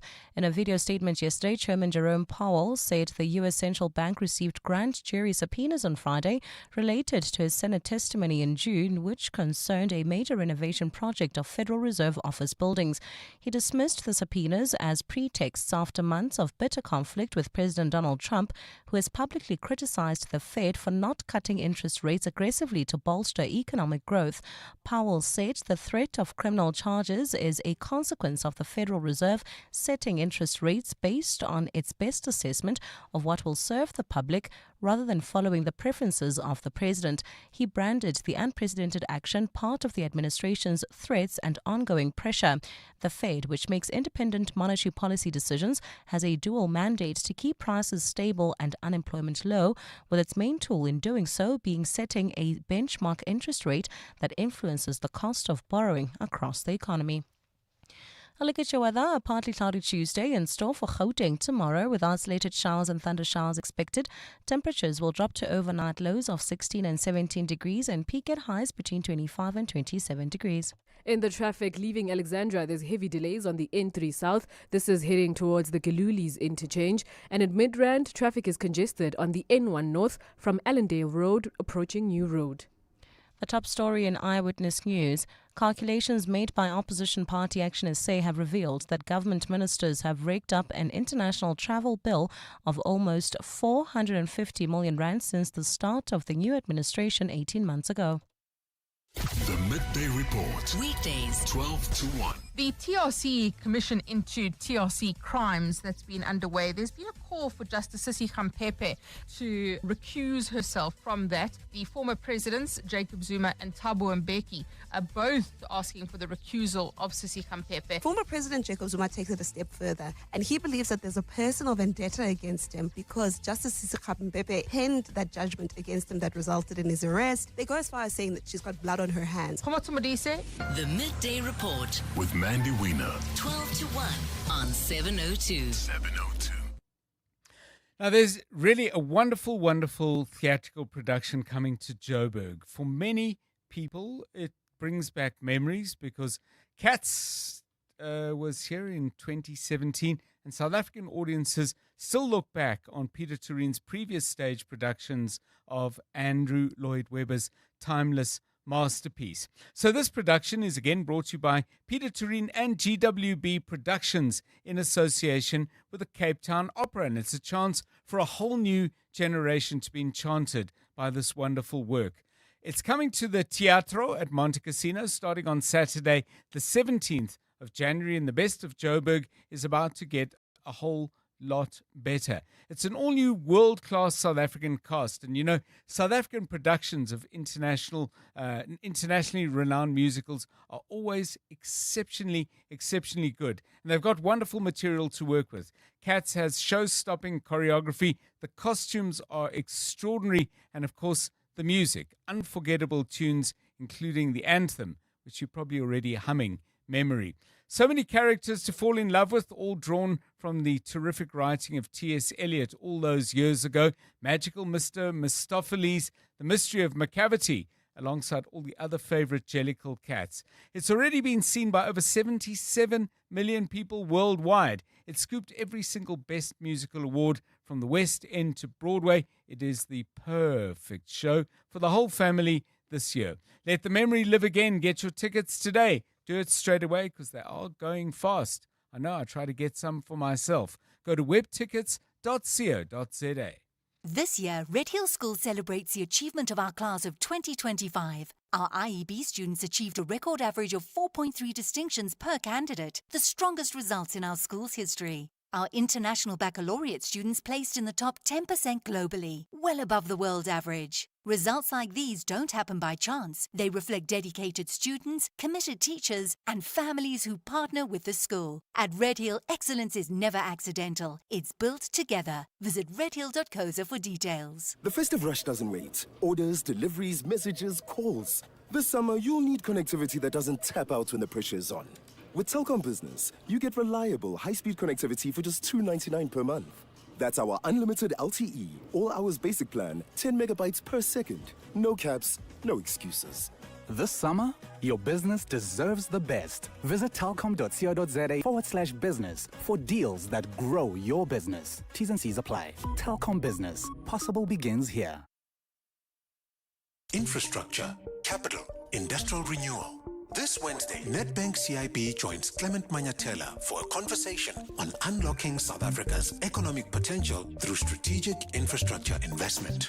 How do we mobilize capital at scale? What role do credible partnerships play in turning infrastructure projects into industrial renewal? From energy and logistics to bankable projects that rebuild confidence.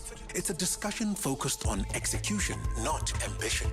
Don't miss this crucial discussion on the Clement Manyatela Show, Wednesday, 14 January, 9 a.m. to 12 p.m. on 702. 702. WhatsApp John on 072 702 1702. Hey there, John. It's Kevin, Stubbins Valley. I actually made something over the festive season, John. So I'm hoping to do some patent on it,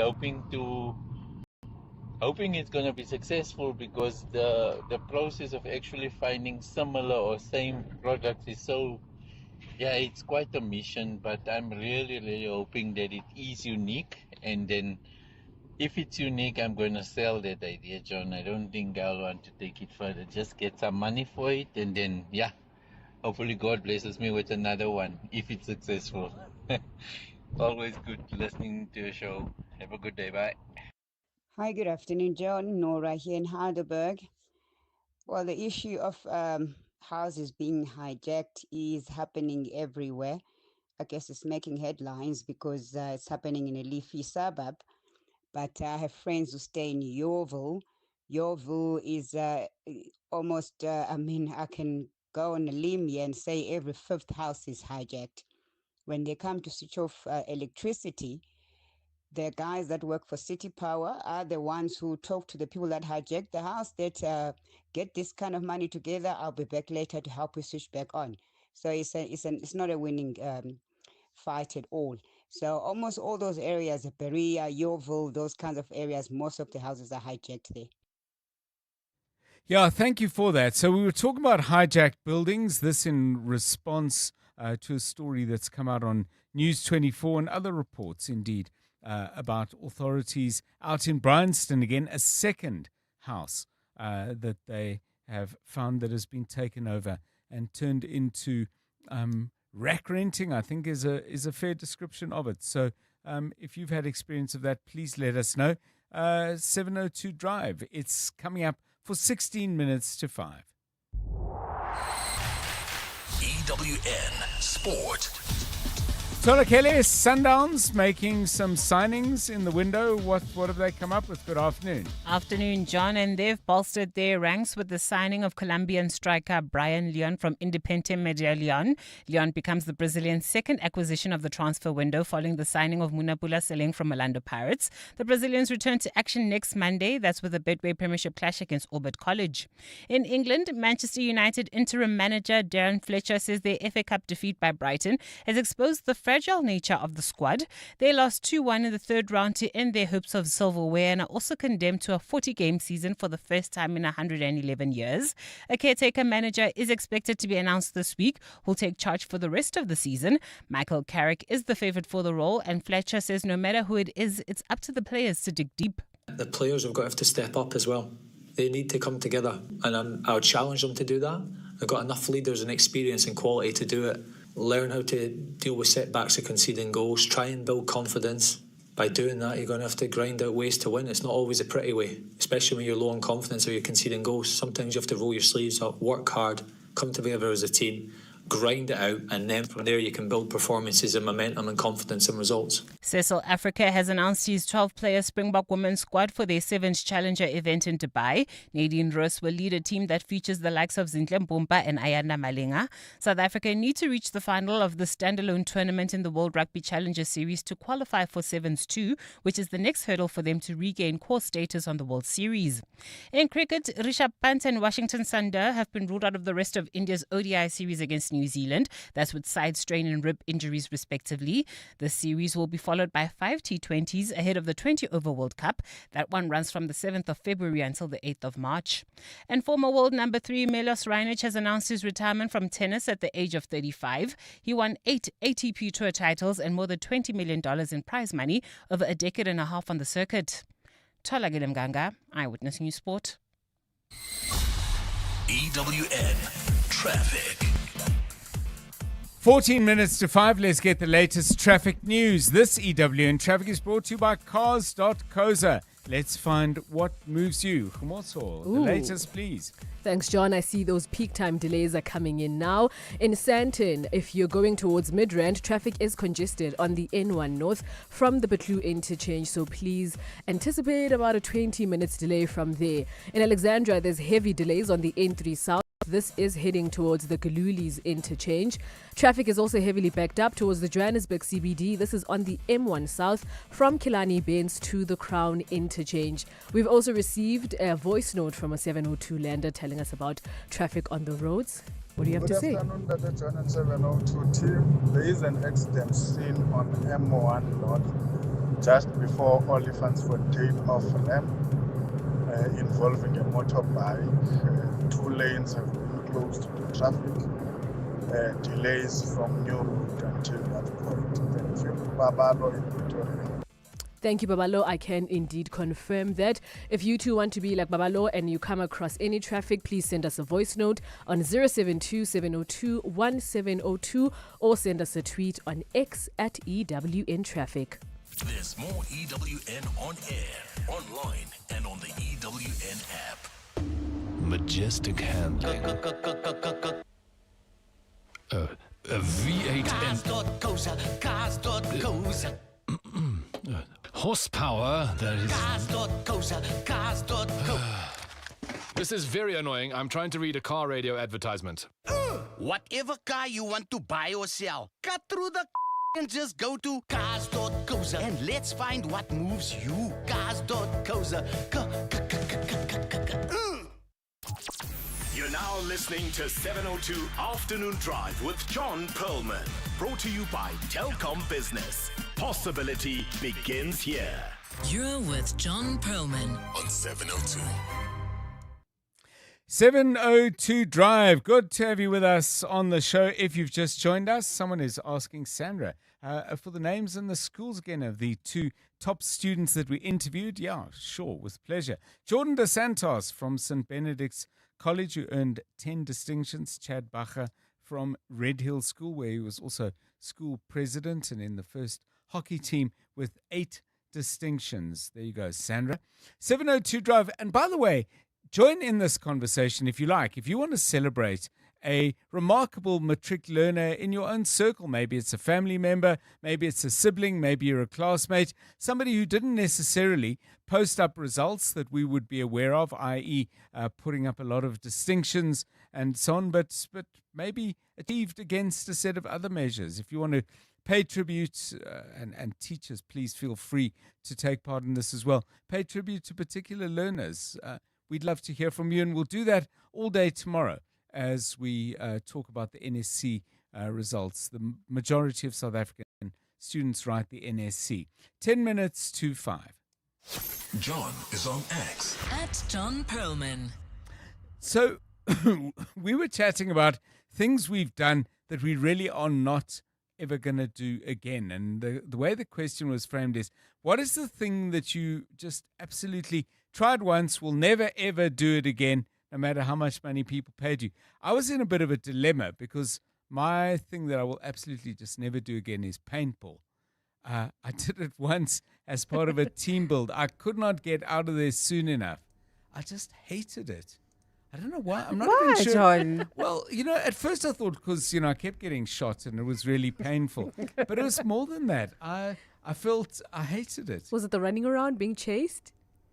No, I mean, no, no, nobody was particularly after me. I mean, I didn't take it personally.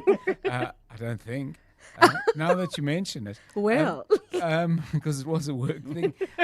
No, I just thought, what is the point of this? I mean, when we were getting geared up and all that, I thought, well, okay, this isn't too bad. Yeah. And then the thing began. I went, what's that? I'd just been shot, And then I looked at my watch or whatever. I realized we had another 3 hours to go.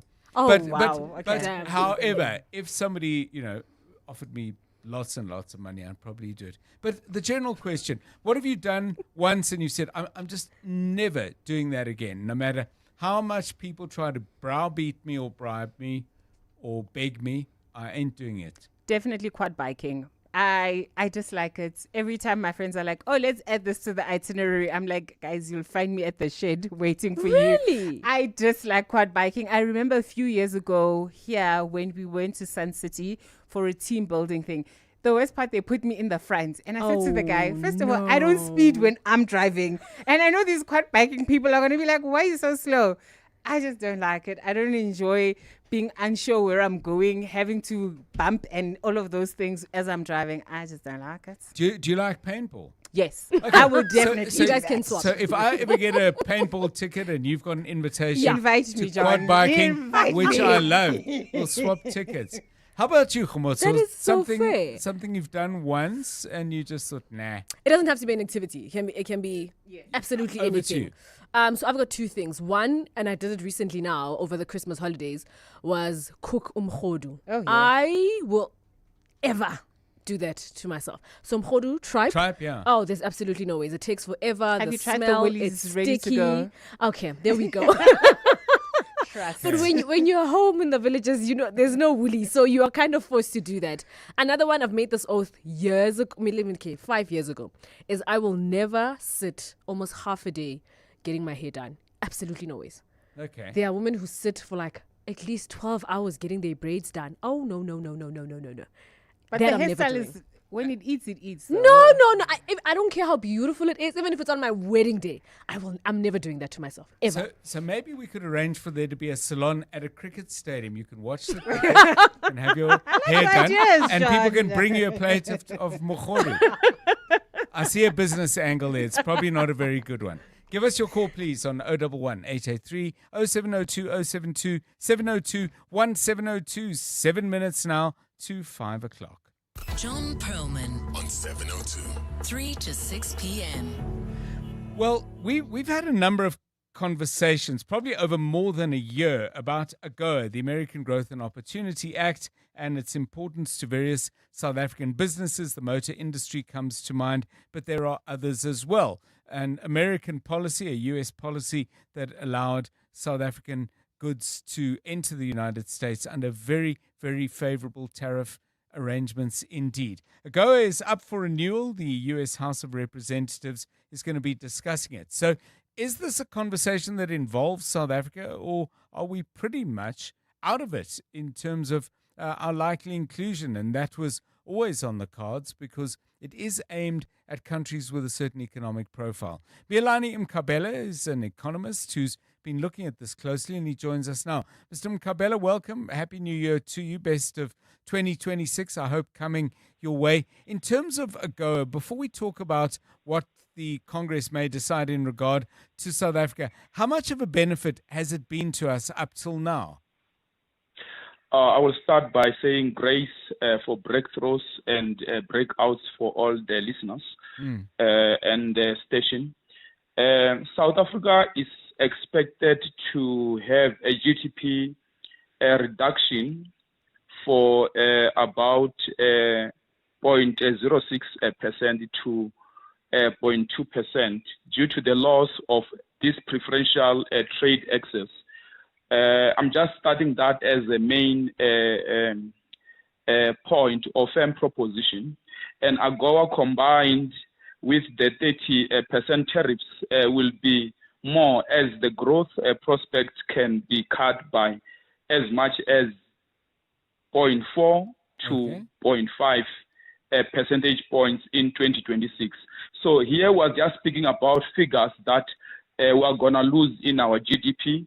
And then as well, when you look on exports, the total exports to the US are expected to or projected to fall by approximately 2.7 to 3%. So these are big numbers because when you look at 2% here, 1% here, 3% there, these are big numbers. But South Africa as well, South Africa exported an estimated 71.5 billion or 4.1 billion US dollar under AGOA, which accounted for roughly 28%. And that is, like some of the impact that we'll face because if we are no longer exporting that 28% under AGOA, which means the trade profile in that category or the demographic of traders or manufacturers that were benefiting from AGOA will lose that value of export. Here are people that are manufacturing products locally or they are in agriculture locally, yes, and then they are employing people locally. So we don't just have to look at one element and say we don't use our emotional intelligence and say, okay, it's fine, we'll manage. No, it doesn't work like that economically. We're going to lose reasonably enough, mainly in your automotive industry. We'll lose in agriculture because of citrus and wine. And then we're going to as well lose in employment, which is expected to be about 93,000 jobs directly reliant to AGOA. And the provinces that will lose the most is Western Cape because of fruits and wine, and then Eastern Cape because of the automotive industry, the exports, the manufacturing and export for those products. So here, like we're losing manufacturing, but at the same time, we are struggling in creating jobs, and then we'll be losing more jobs, which are, accounting to around 100,000 jobs. So that is a lot as well. Indeed. So we just have to look at these numbers carefully. But I think a lot of like our community now, when we have like the tariff shock and as well when we have the AGOA projects stopped, we have seen mainly in the surrounding of West University, in the surrounding of UCT, or University of Cape Town, a lot of organizations that were benefiting from AGOA, they had to close, and those buildings, yes, were left without tenants. And these elements that generally, when you are just working with like without reflection, you will see the loss, but there is a shift from everything that is being lost from AGOA. Thank you very much, Mielani Mkabela, economist, joining us on 702 Drive. The Midday Report. Weekdays, 12 to 1. The TRC Commission into TRC crimes that's been underway, there's been a call for Justice Sisi Khampepe to recuse herself from that. The former presidents, Jacob Zuma and Thabo Mbeki, are both asking for the recusal of Sisi Khampepe. Former President Jacob Zuma takes it a step further, and he believes that there's a personal vendetta against him because Justice Sisi Khampepe penned that judgment against him that resulted in his arrest. They go as far as saying that she's got blood on her hands. The Midday Report with Mandy Wiener. 12 to 1 on 702. 702. Managing your workforce shouldn't be complicated. That's why businesses choose Onacy, a proudly South African cloud-based payroll and HR solution. From payroll and e-recruitment to performance management and self-service tools, we streamline the way businesses handle their people. Scalable, secure, and always online, our system evolves with your needs because your workforce deserves the best. Switch to Onacy and experience payroll and HR done right. Visit onacy.com today. Building a life across borders starts with choices. Visas, a second passport, citizenship, your child's education abroad, and sometimes those choices can be overwhelming. For 30 years, Sable International has simplified global mobility, including cross-border tax, forex, and wealth management, helping you make the right choices with expertise and care. Build your future beyond borders. Visit us at sablesinternational.com. It was actually a flawless process. It definitely pays to switch. I wish we had done it sooner. Outsurance business insurance clients know that it pays to switch. And did you know, when you claim, your excess is a fixed amount, not a percentage of the claim. For beauty salons, convenience stores, and all other businesses. Get a quote today and see why it pays to switch to Outsurance business insurance. Visit outsurance.co.za or call 08600 60,000 today. Licensed insurer and FSP. TCs and information online. You're now listening to 702 Afternoon Drive with John Perlman. Brought to you by Telkom Business. Possibility begins here. This is EWN. Official Matric results for the class of 2025 to be released this evening, and the fate of the AGOA Act may be finalized today.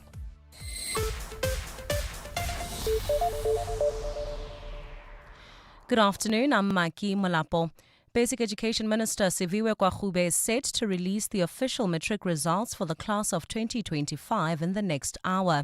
Earlier today, she congratulated the country's 40 top grade 12 achievers at a special awards ceremony in Johannesburg. Kwagube will be hoping to improve on the 2024 pass rate of 87.3%. Dimakazo Leshoro has more. It's a nervous wait for the nearly 900,000 matriculants who set for the 2025 matric exams. The announcement follows a court battle with the information regulator about publishing results in newspapers and a cheating scandal where 40 learners at 7 schools in Pretoria were involved in the leaking of maths, English and physical science papers. Despite the breach, the minister has reassured the public on the integrity of the exams as she hopes for improvement on last year's pass rate. Learners across the country will only know their results tomorrow morning. Dimakazo Leshoro, Eyewitness News. In the Western Cape, at least 200 Cape Winelands district firefighters and ground teams are still battling the more than 50-kilometre fire perimeter in the Vermershoek area near Franschhoek. The fire, which broke out in the Langrug area last week Wednesday, has already burned more than 17,000 hectares of land. Cape Winelands District Municipality spokesperson Aneska Root says firefighting techniques, including backburn operations, are being implemented where conditions allow. She adds that monitoring and mopping up operations continue in other affected areas to prevent flare-ups. The Cape Winelands District Municipality's fire services extend sincere thanks to all partners assisting in the response, including Cape Nature, Volunteer Wildfire Services, Drakenstein and Stellenbosch municipalities, Winelands Fire Protection Association, farmers, landowners and volunteers for their continued support and cooperation. We also express our heartfelt gratitude to individuals and community organizations for their generous donations and ongoing support during this challenging time. Staying in the Western Cape, the provincial government says it has already spent its entire 15 million rand budget on aerial firefighting efforts. This after devastating fires tore through communities including the Franschhoek area in the Cape Winelands region, the Overstrand area around Pearly Beach, Stanford and parts of Mossel Bay over the past week. 90,000 hectares of land have been reduced to ash, with firefighters working around the clock to bring the blazes under control. Fire crews have battled relentlessly in dangerous conditions as strong winds and dry weather continue to fuel the spread of the fires. Western Cape Local Government MEC Anton Bradell says he's confident that the depleted budget won't impact firefighting efforts. I know that the Minister of Finance as well as the Premier will come to the table. We will discuss this and they will, in an adjustment budget, accommodate us. As authorities continue to assess the full extent of the damage, residents are urged to remain vigilant and avoid fire-damaged zones as mop-up operations continue. The DA in the National Council of Provinces says the use of body-worn cameras by police will help protect police officers in the line of duty. The party is calling for the urgent implementation of body cameras for police officers. Addressing Parliament in February last year, Police Minister Senzo Mchunu announced that SAPS would be providing this technology for officers in the start of the 2025-2026 financial year. Nhlanhla Mabaso has more. NCOP KZN Provincial Whip Mzamo Bili has raised concerns about the deadly shootouts involving suspected criminals and the police in KwaZulu-Natal. Since the start of the year, police in KZN have shot and killed at least 8 suspected criminals. Zamobili, who is also a member of the Select Committee and Justice, says body cams can provide more detail and transparency. Whenever there's these engagements, we are informed that the suspect had shot first. Now, that is not verifiable in our view, and therefore there is a need to ensure that the information that is supplied is accompanied by also a footage. He adds the cameras will also prove when police are victimized. What that does, it protects the police, but also protects the citizens. More than that, what it does, it creates public trust between the police and the citizens. Billy says the party will follow up on the matter when Parliament resumes. Nhlanhla Mabaso, Eyewitness News, Durban. And the United States House of Representatives could decide as early as today whether or not to extend the Africa Growth and Opportunity Act, which allows for duty-free access to the U.S. market for goods from the continent. But it's still unclear where such a decision will leave South Africa amid strained relations with the U.S. since the return of President Donald Trump to the White House. The preferential access for hundreds of products under the Act had been afforded to around 35 sub-Saharan countries when it ended in September last year. Lindsay Dentlinger has the details. Scheduled on the order paper under the legislative section of today's sitting of the House of Representatives is the consideration of the AGOA extension bill. It will extend the duty-free access arrangement enjoyed since 2000 by another 3 years to the 31st of December 2028. It proposes retroactively allowing countries to claw back duties paid to export goods to the US since the previous act ended almost 4 months ago. Last month, the House Committee on Ways and Means approved the bill, with South Africa still included in the list of countries to benefit. Several African countries are reported to have sent trade delegations to Washington to lobby for the bill to be passed this week. The bill will require a 2/3 vote in the House of Representatives for approval. It will then go on to the Senate before President Donald Trump is asked to sign the act into law, at which time he could decide to exclude South Africa from the list of beneficiaries. In August, Trump imposed new trade tariffs for countries across the globe, with South Africa among the highest at 30%. Lindsay Dentlinger, Eyewitness News. Gold's trading at $4,614.54 an ounce. The rand's at 16.39 to the dollar, at 22.09 to the pound, at 19.14 to the euro. Brent crude oil's at $62.93 a barrel. Driving through Johannesburg CBD, there are peak time delays on the M1 South. This is from Killarney Bend to the Crown interchange. And in Alexandra, there's bumper-to-bumper traffic on the N3 South heading towards the Galulis interchange. In your sport, Manchester United to play a 40-game season for the first time in 111 years. AFCON organisers investigate incidents after Algeria versus Nigeria quarter-final clash. And India suffered double blow ahead of the T20 World Cup. A look at your weather. Partly cloudy skies in store for Gauteng tomorrow, with isolated showers and thunder showers expected. Joburg will drop to overnight lows of 16 degrees and peak at highs of 25. Pretoria is at 17 and 26. Vereeniging is also at lows of 17 degrees, reaching highs of 27. The top story in Eyewitness News this hour. Basic Education Minister Siviwe Kwagube is set to release the official matric results for the class of 2025 in the next hour.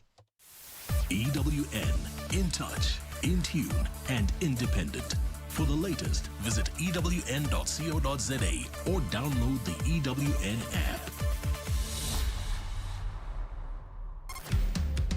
7:02. Drive home with John Perlman. John Perlman, 3 to 6 p.m. on 92.7 and 106 FM. Let's walk the talk. 7:02 Drive, it's 9 minutes past 5. How's your Monday been? If it's still kind of busy, maybe you're still at work. Hope it's been a decent day. If you're traveling home, well, we'll give you some help in just a moment. Keep an eye on the roads for you. We'll make sure that you know where the snags are so you can figure out how to avoid them. Coming up, as learners prepare for the beginning of a new school year, families already stretched by festive season demands and spending are having to consider the cost of school clothes, school stationery, and more. There's always the stuff you need for extracurricular activities as well. What about the prices? We've been talking as a country for many, many years about what these things cost, and there have been inquiries done, notably by the Competition Commission. into the way the prices are arrived at. We'll speak shortly to Sitabiso Buthelezi, a senior analyst at the Competition Commission, about their investigations, what they came up with, and what they recommend. All that and more coming up on 702 Drive. I asked you the question earlier, by the way. What's something you tried and you will not do for any money in the world again?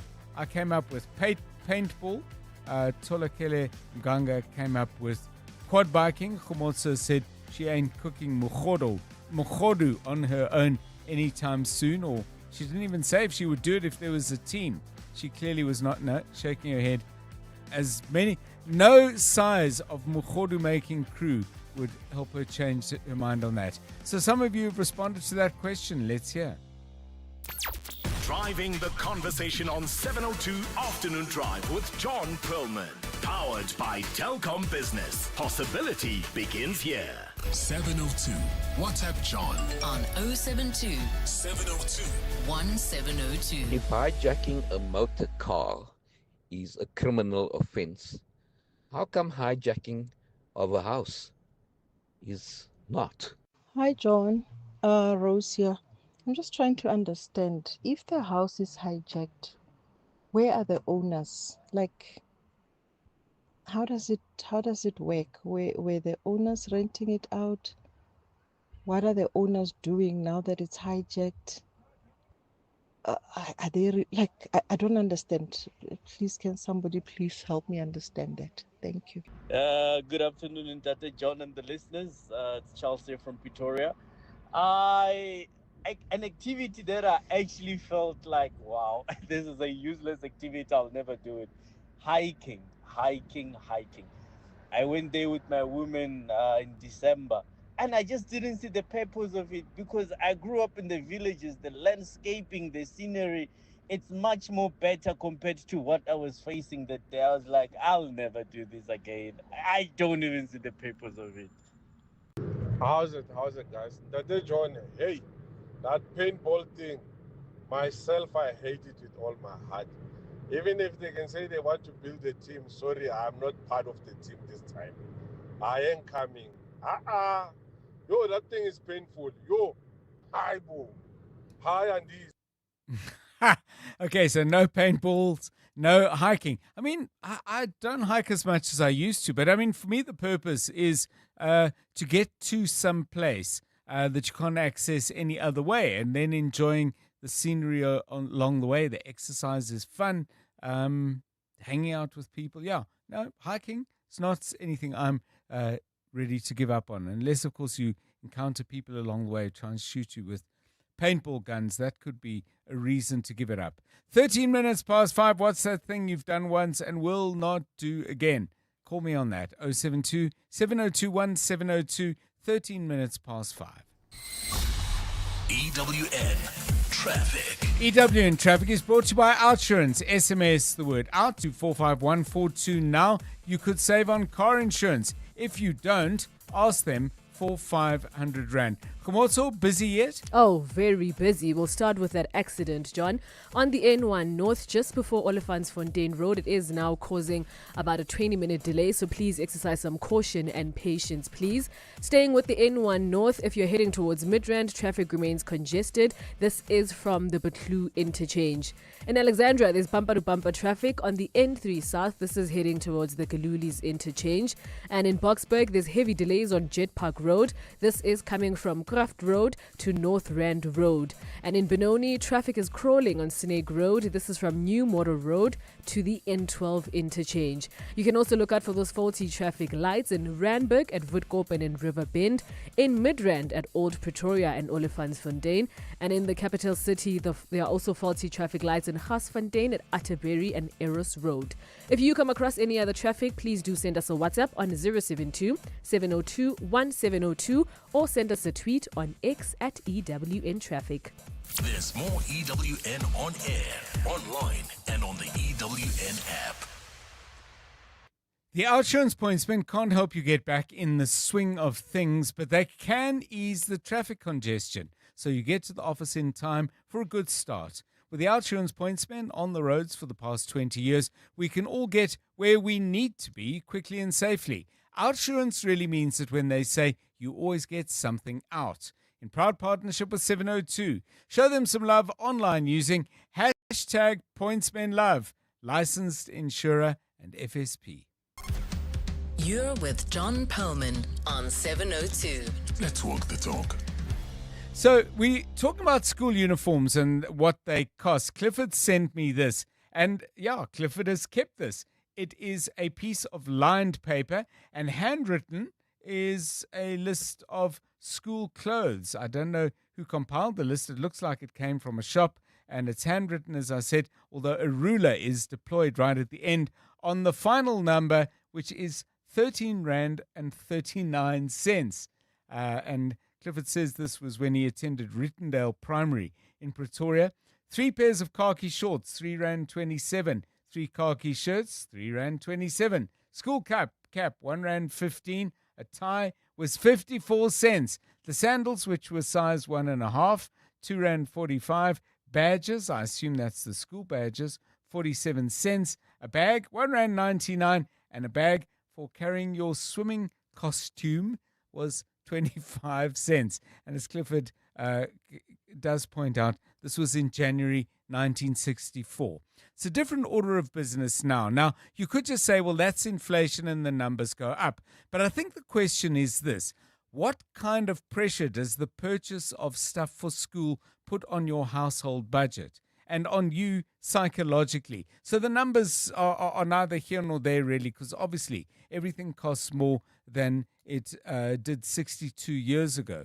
The question is it becoming an inordinate part of people's spending? Let's get into it with an organization that's been doing extensive investigation into this. We're talking about the Competition Commission, and we welcome Sithabiso Buthelezi, who's a senior analyst at the Commission. Mr. Buthelezi, welcome and thanks very much for your time. The Competition Commission has been looking into this for quite a while.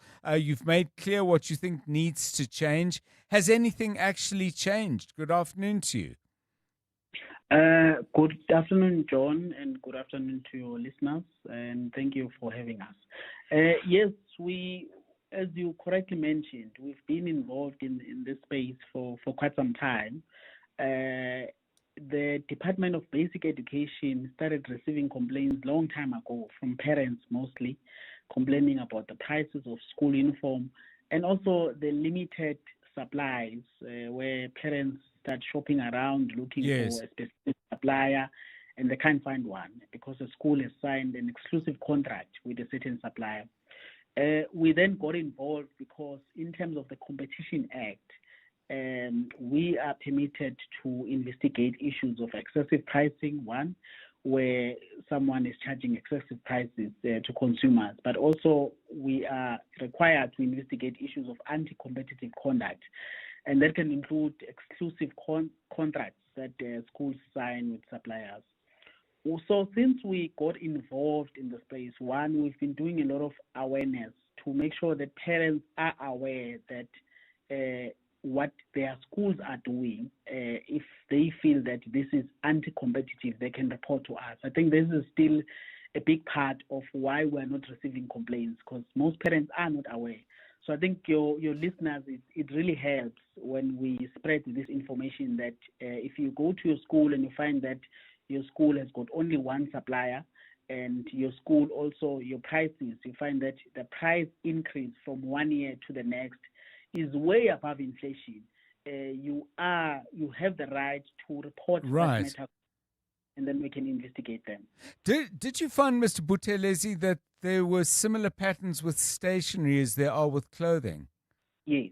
So the guidelines that were issued by the Department of Basic Education, in fact, do not only cover school uniform, they cover and other learning materials, and that will include stationery as well, where you find that the school says you can only go to that supplier of stationery to buy stationery. So those are some of the issues that we are investigating, because in terms of the Competition Act, we are not required only to look at school uniform. We can look at other issues as well when it involves anti-competitive conduct and also excessive pricing. So yes, especially with stationery, we found that there are issues there that schools have to answer to us.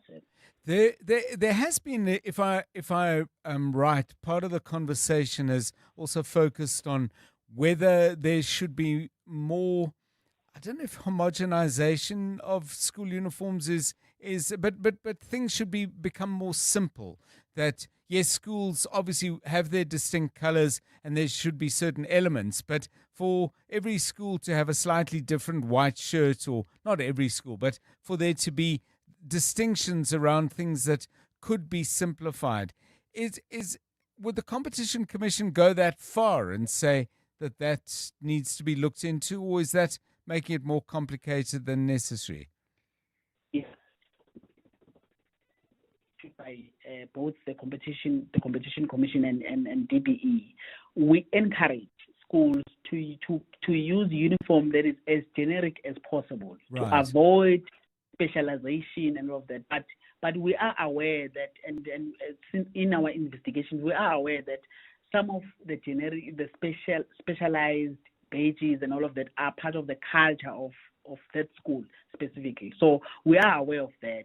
And that's why every case that we look at, we investigate it on a case-by-case basis. So in some cases, but from where we stand, we do encourage a generic school uniform.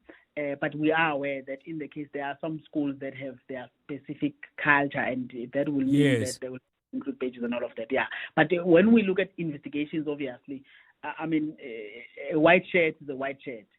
So we'll expect that to be as generic as possible, and we'll expect that prices wouldn't deviate that much from the market. But there are specific items, John, that we know that, to continue with the culture of a specific school, they have to have these items. Thank you so much, Sitabiso Buthelezi.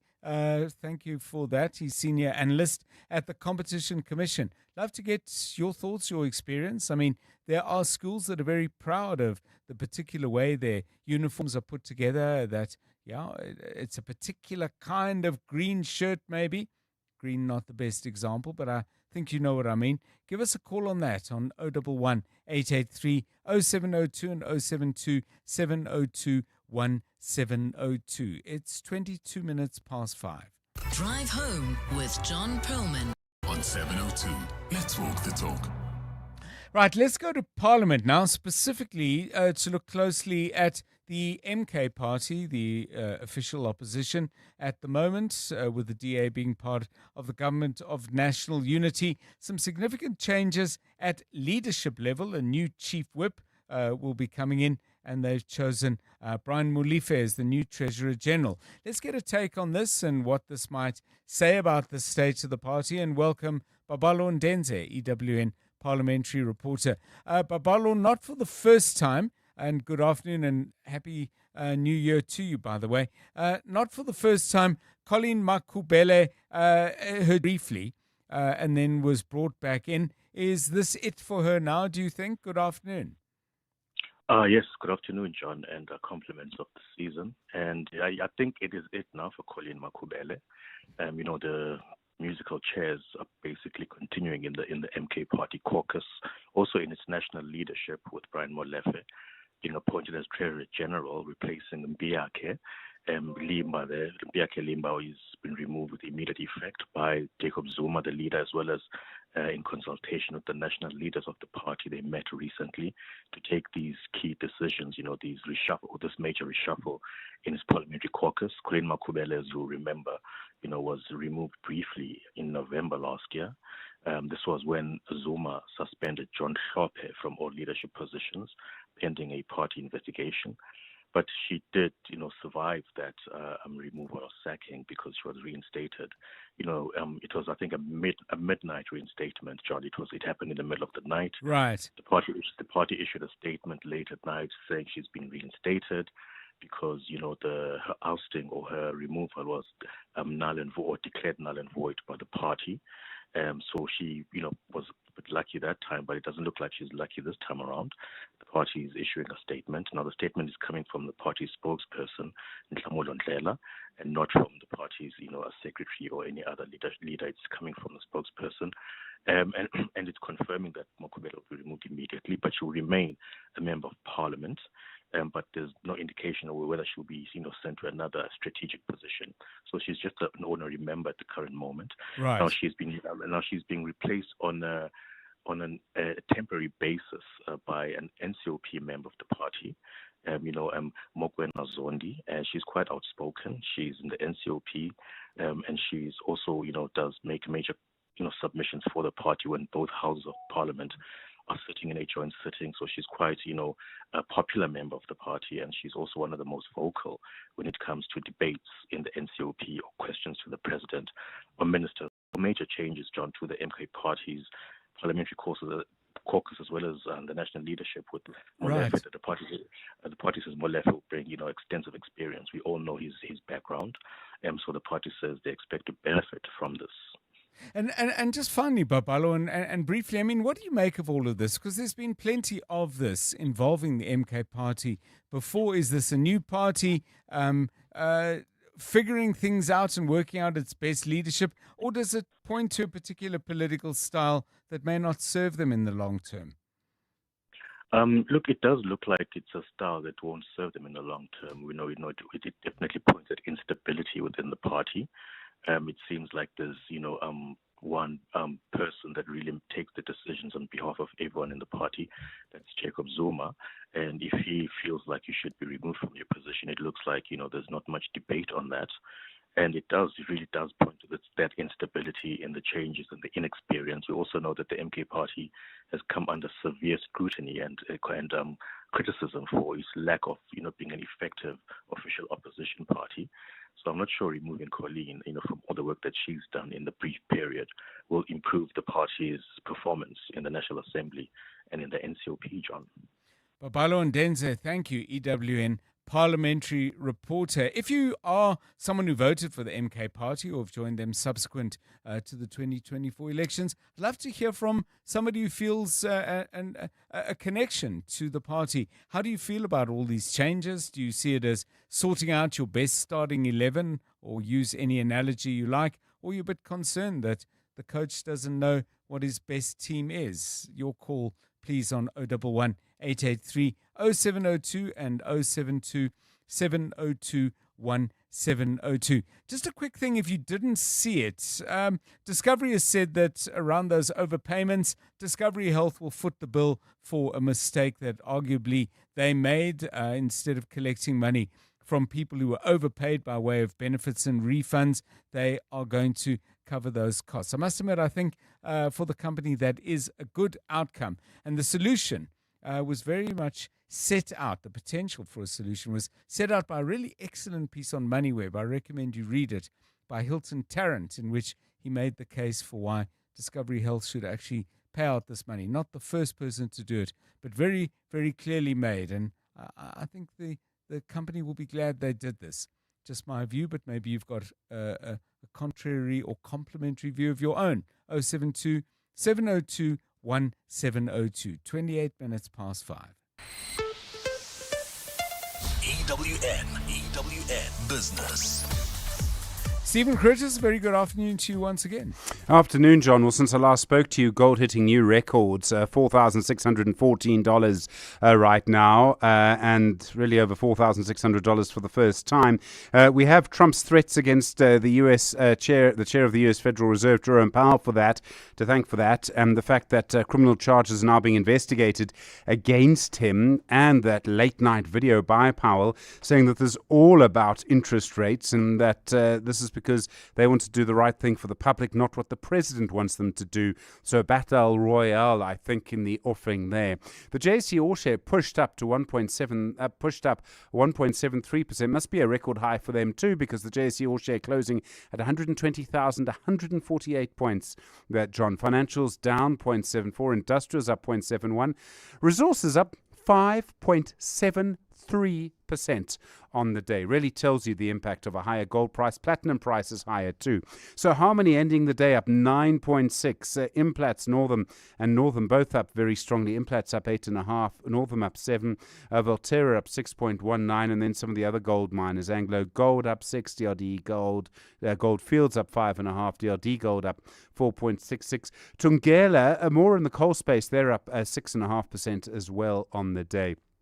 ASP Isotopes down at 10%, Sappi's down 6%, and then we see that Telkom are also down 3% on the day. What happened overnight with Powell having an impact really around the world. So and then Trump's other actions also really driving world markets. So the Swiss franc is doing very strongly today. People are looking for safe havens that are not related to the dollar, so it's a bit like putting your money in gold. And then European stock indices also at record highs, but mainly because of what's happening in their armament stocks. And that's because, I suspect, of Trump's intention to seize Greenland, which is currently controlled by Denmark.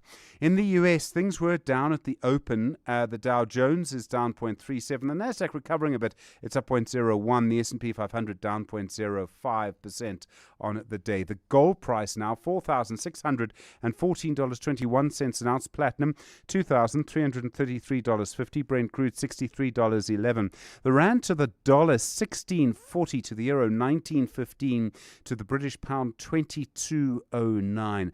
On the Money Show, more on the Discovery Health issue, John, and the fact that Discovery Health has now agreed to pay back the money. As I understand it, and from what Matric told us last week, is that Discovery Health only if a medical aid overpays you, they only have 30 days to dispute the claim. Yes, I remember hearing that. Now, if that's the case, Discovery Health, which is the administrator, never had a chance of getting the money back. And what I don't get is that Ron Whelan, the CEO, must know that.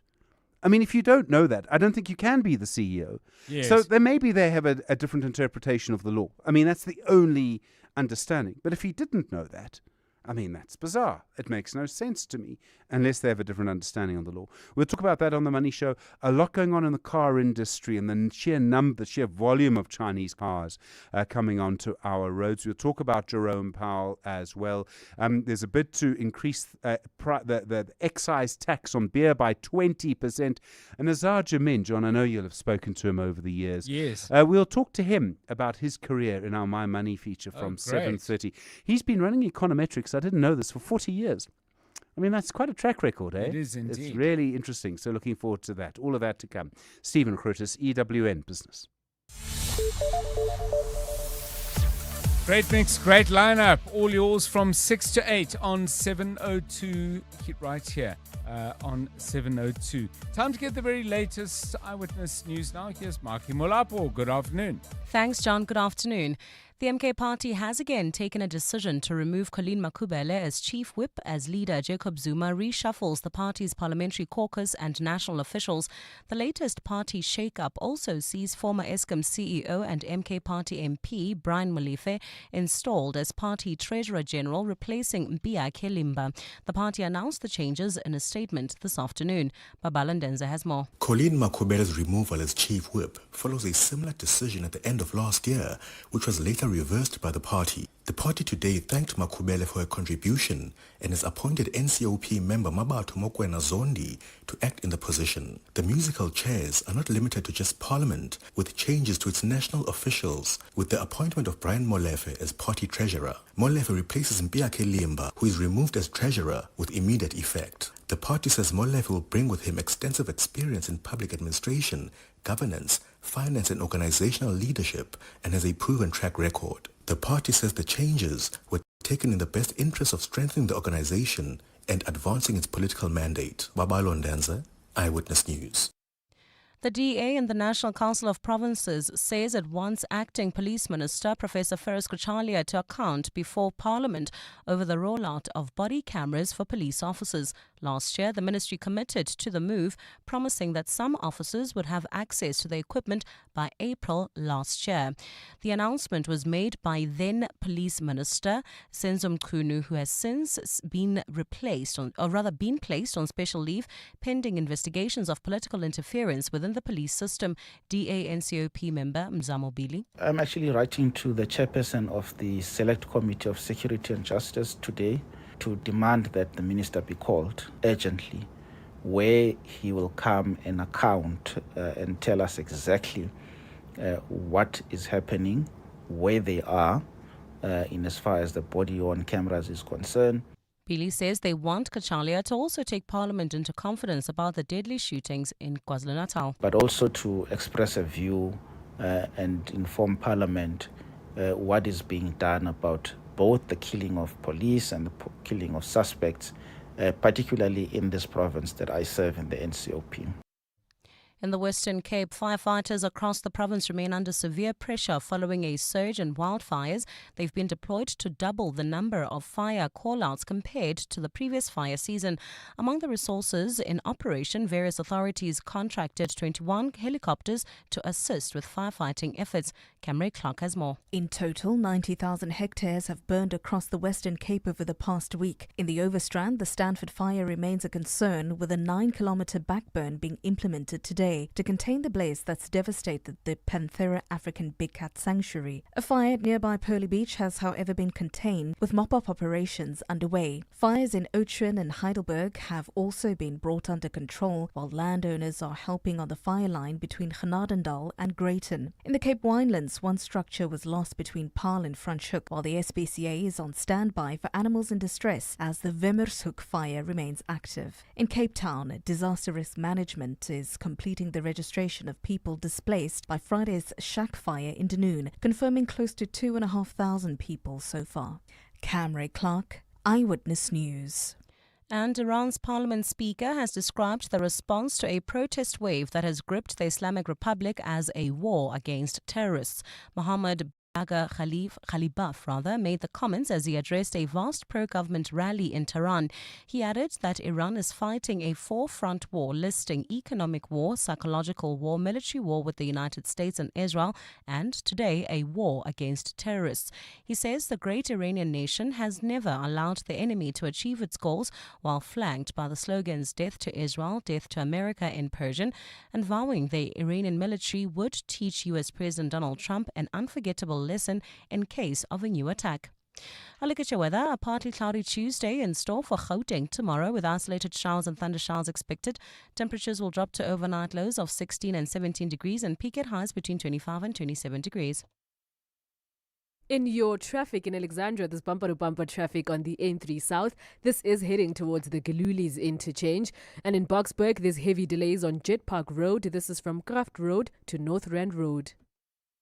The top story in Eyewitness News. The MK party has again taken a decision to remove Colleen Makhubele as chief whip as leader Jacob Zuma reshuffles the party's parliamentary caucus and national officials.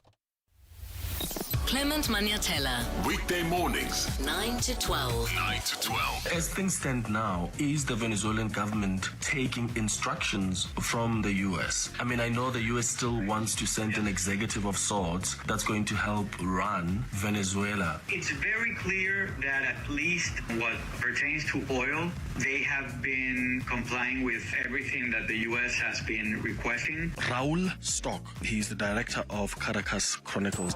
Clement Maniatella. 9 to 12 on 702. Hey, sorry for the voice note, but listen, I was there. I saw the receipt. Like, literally. That thing was long. It was giving scroll vibes and everything. Chomi, with this new Discount Better Rewards card, you get 10% off instantly. But like instantly, on over 140 brands. So look, I don't want to be like dramatic or anything, but your Discount till slip never looked better. Okay, bye. For the best game viewing, you go to Mpumalanga. For the best whale watching, you go to Hermanus. And for the best in investments, go to Nedbank. Earn up to 7.6% interest with the Nedbank Just Invest account and access your funds within 24 hours. For better returns, go with Nedbank. See money differently. Nedbank. We're a licensed FSP and registered credit provider. T's and C's apply. This message is brought to you by Eskom, redefining for a better future. Hey South Africa, want to keep your lights on and save money?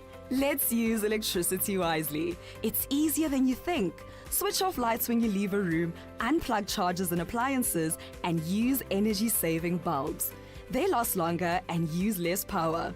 Every little bit helps. For your home, your wallet, and our planet. Let's make it a habit and use electricity wisely. Eskom. 702. WhatsApp John on 072 702 1702. Hello, Dr. John and team. The one thing you could never convince me to do ever again is to kill a chicken or a hen or whatever. I tried years ago because my mother thought it was the best way to get me to become a true African woman. Never again. That thing almost killed me.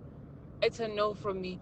I can do whatever, cut it up or remove the feathers or whatever, just not kill it. I am not touching a live chicken. Never. Thank you for a great show. Good afternoon, Dr. John. One thing that will never ever make sense to me is camping. Like, for those of us who grew up in the Bundus, the deep section of the Bundus, it will never make sense.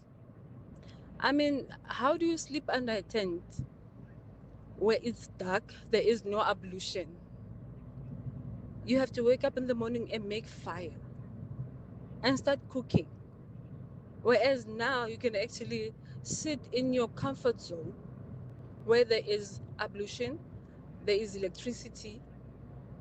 You know, you don't have to make fire to cook, and you go and torture yourself again with camping. I ngeke, Braton. I refuse. This is Kidwin from Pretoria. Yeah, it's such a great summary of camping, but you know, it's so funny because my grandsons actually love camping, and their description would be, yeah, and then we got up and we made a fire and we cooked, and you describing it as if this is the most nonsensical thing. Wonderful how you can see the same thing in such completely different ways. So the question we asked, by the way, what is that thing you've done once that you absolutely will not do again, no matter how you are bribed or berated or begged to actually come on, give it another try? Call us on that on 011 883 0702 and 072 702 1702. 18 to 6, we've got some music still to come, but sport first. EWN Sport. FA Cup match tonight, Tolakele, Liverpool in action. We got the draw, I think, about 30 minutes before. And then AFCON semi-finals. Exciting stuff. Absolutely, John. And the Reds will be looking to avoid a giant killing when they face Barnsley in the third round of the FA Cup this evening. Having lost to lower league side Plymouth last campaign, Arne Slot is hoping history doesn't repeat itself. We all know in FA Cup or in cup competitions things can happen, but you cannot compare Plymouth away with the players we played back then to Barnsley at home. But Barnsley, I was just informed by Tony, and the last time they played against us, they beat us, but that was in 2008 in our stadium. So we take them, as we took Plymouth, very serious as well. Macclesfield have already caused the biggest upset of the round, having knocked out defending champions Crystal Palace, and Barnsley defender Josh Earl is hoping they can do the same as they look to benefit from the magic of the FA Cup. Yeah, I think that's all you can do. You know, like I said, you're playing against one of the best teams in the world. The quality that Liverpool are going to have is going to be, you know, unbelievable, and all we've got to do is go there, enjoy the occasion, but most of all, give up, like you said, a good account for ourselves, for our fans, and for the club and the town, really. The AFCON 2025 semi-finals will see Senegal up against Egypt, while host Morocco clash with Nigeria. Victor Osimhen has so far scored 4 goals in this tournament as he moves to 35 strikes scored in his 51 appearances for his country. He's now just 2 goals away from equaling the Super Eagles record of 37 that's held by the late Rashidi Yekini. Doesn't matter if I equal the record or I surpass it. I think the late Mr. Rashidi Yekini is the best striker the Super Eagles has ever produced. And for me, I have the likes of Odion Igalo that have inspired me also to try to do my best for my team, for the Super Eagles. So I think for me, it doesn't take anything away from Yekini as the greatest striker the country has ever produced. I'm just doing my best. Brooks Koepka has applied for reinstatement with the PGA Tour just weeks after he split with LIV Golf. The 5-time major winner has been with LIV since 2022, having served as one of the marquee signings for the Saudi-backed league. Koepka parted ways with LIV just days before Christmas, claiming that he was prioritizing the needs of his family. And Saud Varaya led a South African 1-2 in the 8th stage of the Dakar Rally. That's ahead of Toyota teammate Hend Latachan. Varawa completed the 483-kilometer circuit in 4 hours, 20 minutes and 35 seconds. That's just 3 seconds ahead of Latachan. 5-time Dakar winner Nasser Al-Attad finished 5th but retains the overall lead. That's 4 minutes ahead of Matthias Ekstrom. Tolagile Mganga, Eyewitness News Sport. EWN Traffic. At 5:45, this EWN Traffic is brought to you by Outsurance. SMS the word out to 45142 now, and you could save on car insurance. If you don't, ask them for 500 Rand. Kumotso Munyai with the latest from the roads. Thank you, John. We'll start in Claremont. Traffic is heavily backed up on Bremer Street. This is between the Darksport Tunnel and Van der Roof. In Alexandra, there's still that bumper-to-bumper traffic on the N3 South. It is heading towards the Galulis interchange, causing about a 20 minutes delay.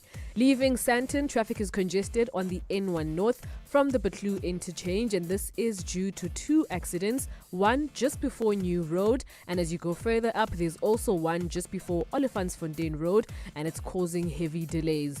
In Johannesburg CBD, there are peak time delays on the M1 South. This is from Killarney Benz to the Crown interchange. If you come across any more traffic, please do send a WhatsApp on 072 702 1702 or send us a tweet on X at EWN Traffic. There's more EWN on air, online, and on the EWN app. The Outsurance pointsmen know that every car on the road carries a story. Like a man wearing his finest suit on his way to an interview. He's prepped 100 times, but he still has butterflies. I've got this. The Outsurance pointsmen know it's not just a car in traffic. It's a potential lucky break that could change someone's life. Every story's different, and every story matters. That's why the Outsurance pointsmen have been doing what they do since 2005, in proud partnership with 702. Outsurance is a licensed insurer and FSP. Stay with 702 Afternoon Drive with John Perlman. Brought to you by Telkom Business. Possibility begins here. You're with John Perlman on 702. 13 minutes to 6. So there's a large number of Matric students who already know their results and are thinking about what to do next in 2026. Within a few hours, a much larger number will find out because the results from the National Senior Certificate, the exam written by people in the public schooling system, all of those individuals will be getting their results as well. So we thought we'd weigh in and give those young people some kind of send-off into the next part of their life. Can you think of a song that just expresses everything you might want to say about young people who finish their schooling and are hoping to move on to good things? It might be congratulatory in nature, saying well done on getting through Matric and doing as well as you did, or it may be sending a message about how exciting the rest of your life could turn out to be. So a song that captures those things, or just a song that you want to share with either young people that you don't know but who you're pulling for, or young people that are in your life who you've got a special connection to. So positive songs, congratulatory songs, inspiring songs for young people who will be getting or have already got their Matric results. We'll kick off with somebody who matriculated a bit more recently than me. I matriculated 50 years ago. Can you believe it? 1976. Sure. 1976. There was a thing called Matric in those days. Yeah. Hectic. I was one of the first ever. Not. Yeah, 1976. That was me. But you've got a song for us that you think will just add some fuel to the fire that's already there for our young matriculants. So, John, I matriculated in 2007. Okay. Yes, so it's not long after you, John. It's like, just a little bit after you. Okay. Well, that's sweet of you. Yeah, thank you. So the song I chose... 19 years ago. 19 years ago. Yeah. The song I chose is called We Are the Champions by Queen. Okay. So this is a song from 1977. I like the song. It's one of my favorites because it speaks about paying your dues, because you really worked hard. And then there's a part where they speak about serving a sentence, but they didn't do crime. Because I know sometimes Matric can feel like, all I do is studying, but these guys are champions. Even if they didn't do well, you tried your best. The world is your oyster. Have fun. Life is only beginning now. That's what I feel. Okay, so let's hear it. We Are the Champions by Queen. Take a listen while you're listening. Think about a song that you'd want to share with young people who've just finished Matric and are embarking on the next chapter, which we hope will be filled with good things. Here's Freddie Mercury and the rest of the class. I've paid my dues time after time. I've done my sentence, but committed no crime. And bad mistakes, I've made a few. I've had my shells and kicked in my face, but I've come through. I need to go on, on, on, on. We are the champions, my friends, and we'll keep on fighting till the end. We are the champions. We are the champions. No time for losers, 'cause we are the champions of the world. So that's Rifue Letsue's offering for a song that could be used to send our successful matriculants off into the next thing that they do. Queen, we are the champions. Give us a call on 011 883 0702 and or 072 702 1702 for your suggestion. No bed of roses. Welcome to 2026, where history speaks and the future answers boldly. as South Africa marks 50 years since the Soweto uprising A reminder that courage can reshape a nation. and 30 years since our constitution. Turned freedom into lasting law. This year, 702 walks the talk with you. from the state of the nation to local elections, Live and in depth. when school bells ring, And the Soccer World Cup kicks off. We'll celebrate together. when debates heat up, Brain of 702 breaks it all down. This is 2026. Let's make it count. Together, 702. Let's walk the talk. In Africa, we say the chameleon looks in all directions before moving. At Plus 94 Research, we understand the importance of careful consideration. By analyzing comprehensive data and diverse perspectives, we help you make informed decisions that stand the test of time. Don't leap without looking. Move forward with insight and precision. Plus 94 Research, the science of decision making. Look at camouflage, Dorf. I'm going hunting. Just me, nature, and my most underrated off-roader, a rental car. Hunting? You could fit that little car in your backpack, Dorf. I sit in the driver's seat. Baggage at the back, chairs on the roof. The kudu is going to get in and strap its own seatbelt, Savvy. Could do with more legroom, Dorf. Go hunt for a new 4x4 at WeBuy Cars. They got great deals. Oh, shot, Savvy. Don't be doof, be savvy. We buy cars geared for that big trip, geared for you. At Richfield, we don't just offer degrees, we open doors to a learning experience of a lifetime. Your education should be about growth you can feel, skills you can use, and support from your first class to your final graduation. Study online or at one of our 8 premium campuses. We support you with job-ready skills and a world-class curriculum. Apply at richfield.ac.za. Richfield, your future enriched. 702 Afternoon Drive with John Perlman is proudly brought to you by Telkom Business. Possibility begins here. You're with John Perlman on 702. Let's walk the talk. Okay, songs that can be played for young people who are just digesting their matric results, contemplating what happens next in their lives. Matric goes way, way back to when I was in school, actually, and says, how about Alice Cooper with School's Out?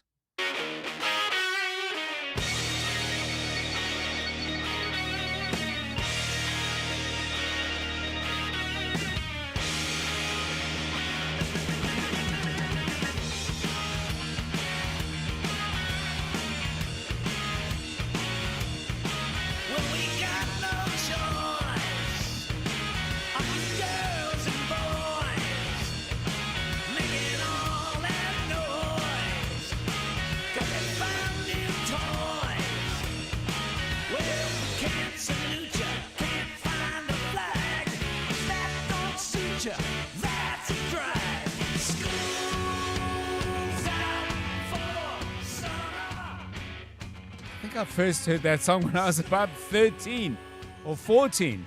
Yeah, and it was always out for summer. Special times. Uncle Charles says the most accurate song would be Children, Hold On by William Howard.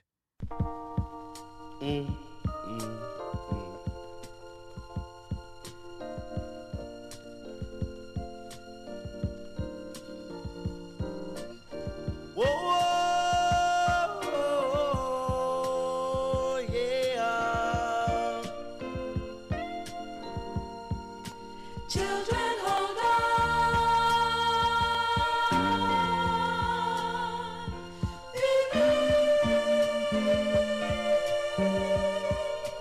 Children, hold on to your dreams.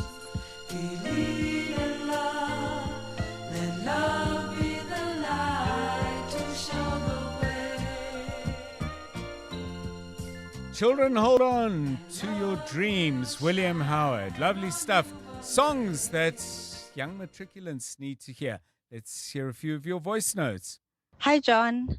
I think the best song for matriculants today and tomorrow to congratulate them would be Matima's song that says Otshepegile Morena. Hi, Dada John. This is Rutherford from Leondale. Two songs I'll suggest for the matriculants. The first one is CC Wainens. It wasn't easy, but it was worth it. And also, Ain't No Mountain High Enough by Marvin Gaye and Tammy Terrell, if I'm not mistaken. Thank you. Rutherford in Leondale.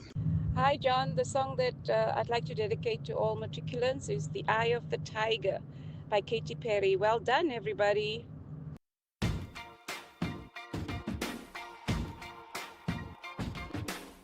I used to bite my tongue and hold my breath, scared to rock the boat and make a mess. So I said quietly, agreed politely. I guess that I forgot I had a choice. I let you push me past the breaking point. I stood for nothing, so I fell for everything. You held me down, but I got up, already brushing off the dust. You hear my voice, you hear that sound, like thunder gonna shake the ground. You held me down, but I got up. Get ready, 'cause I've had enough. I see it all, I see it now. I got the eye of the tiger, the fire, dancing through the fire. 'Cause I am a champion, and you're gonna hear me Katy Perry. Cabello suggests Final Countdown by Europe. We Are the World by Michael Jackson is what Pedro thinks they need to hear. And Sandy suggests Sunscreen by Baz Luhrmann, which is an interesting piece, hey? Interesting story behind that song. But let's have one more. Tutu says Free Me by Uriah Heep. We are definitely going back into my teenage years with the music choices today. Take a listen to this.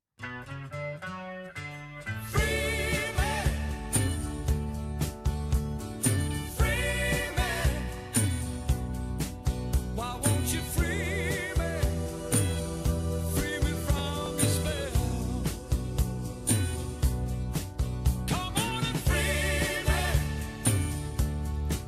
Why won't you free me? Come on and free me. Free me from your spell.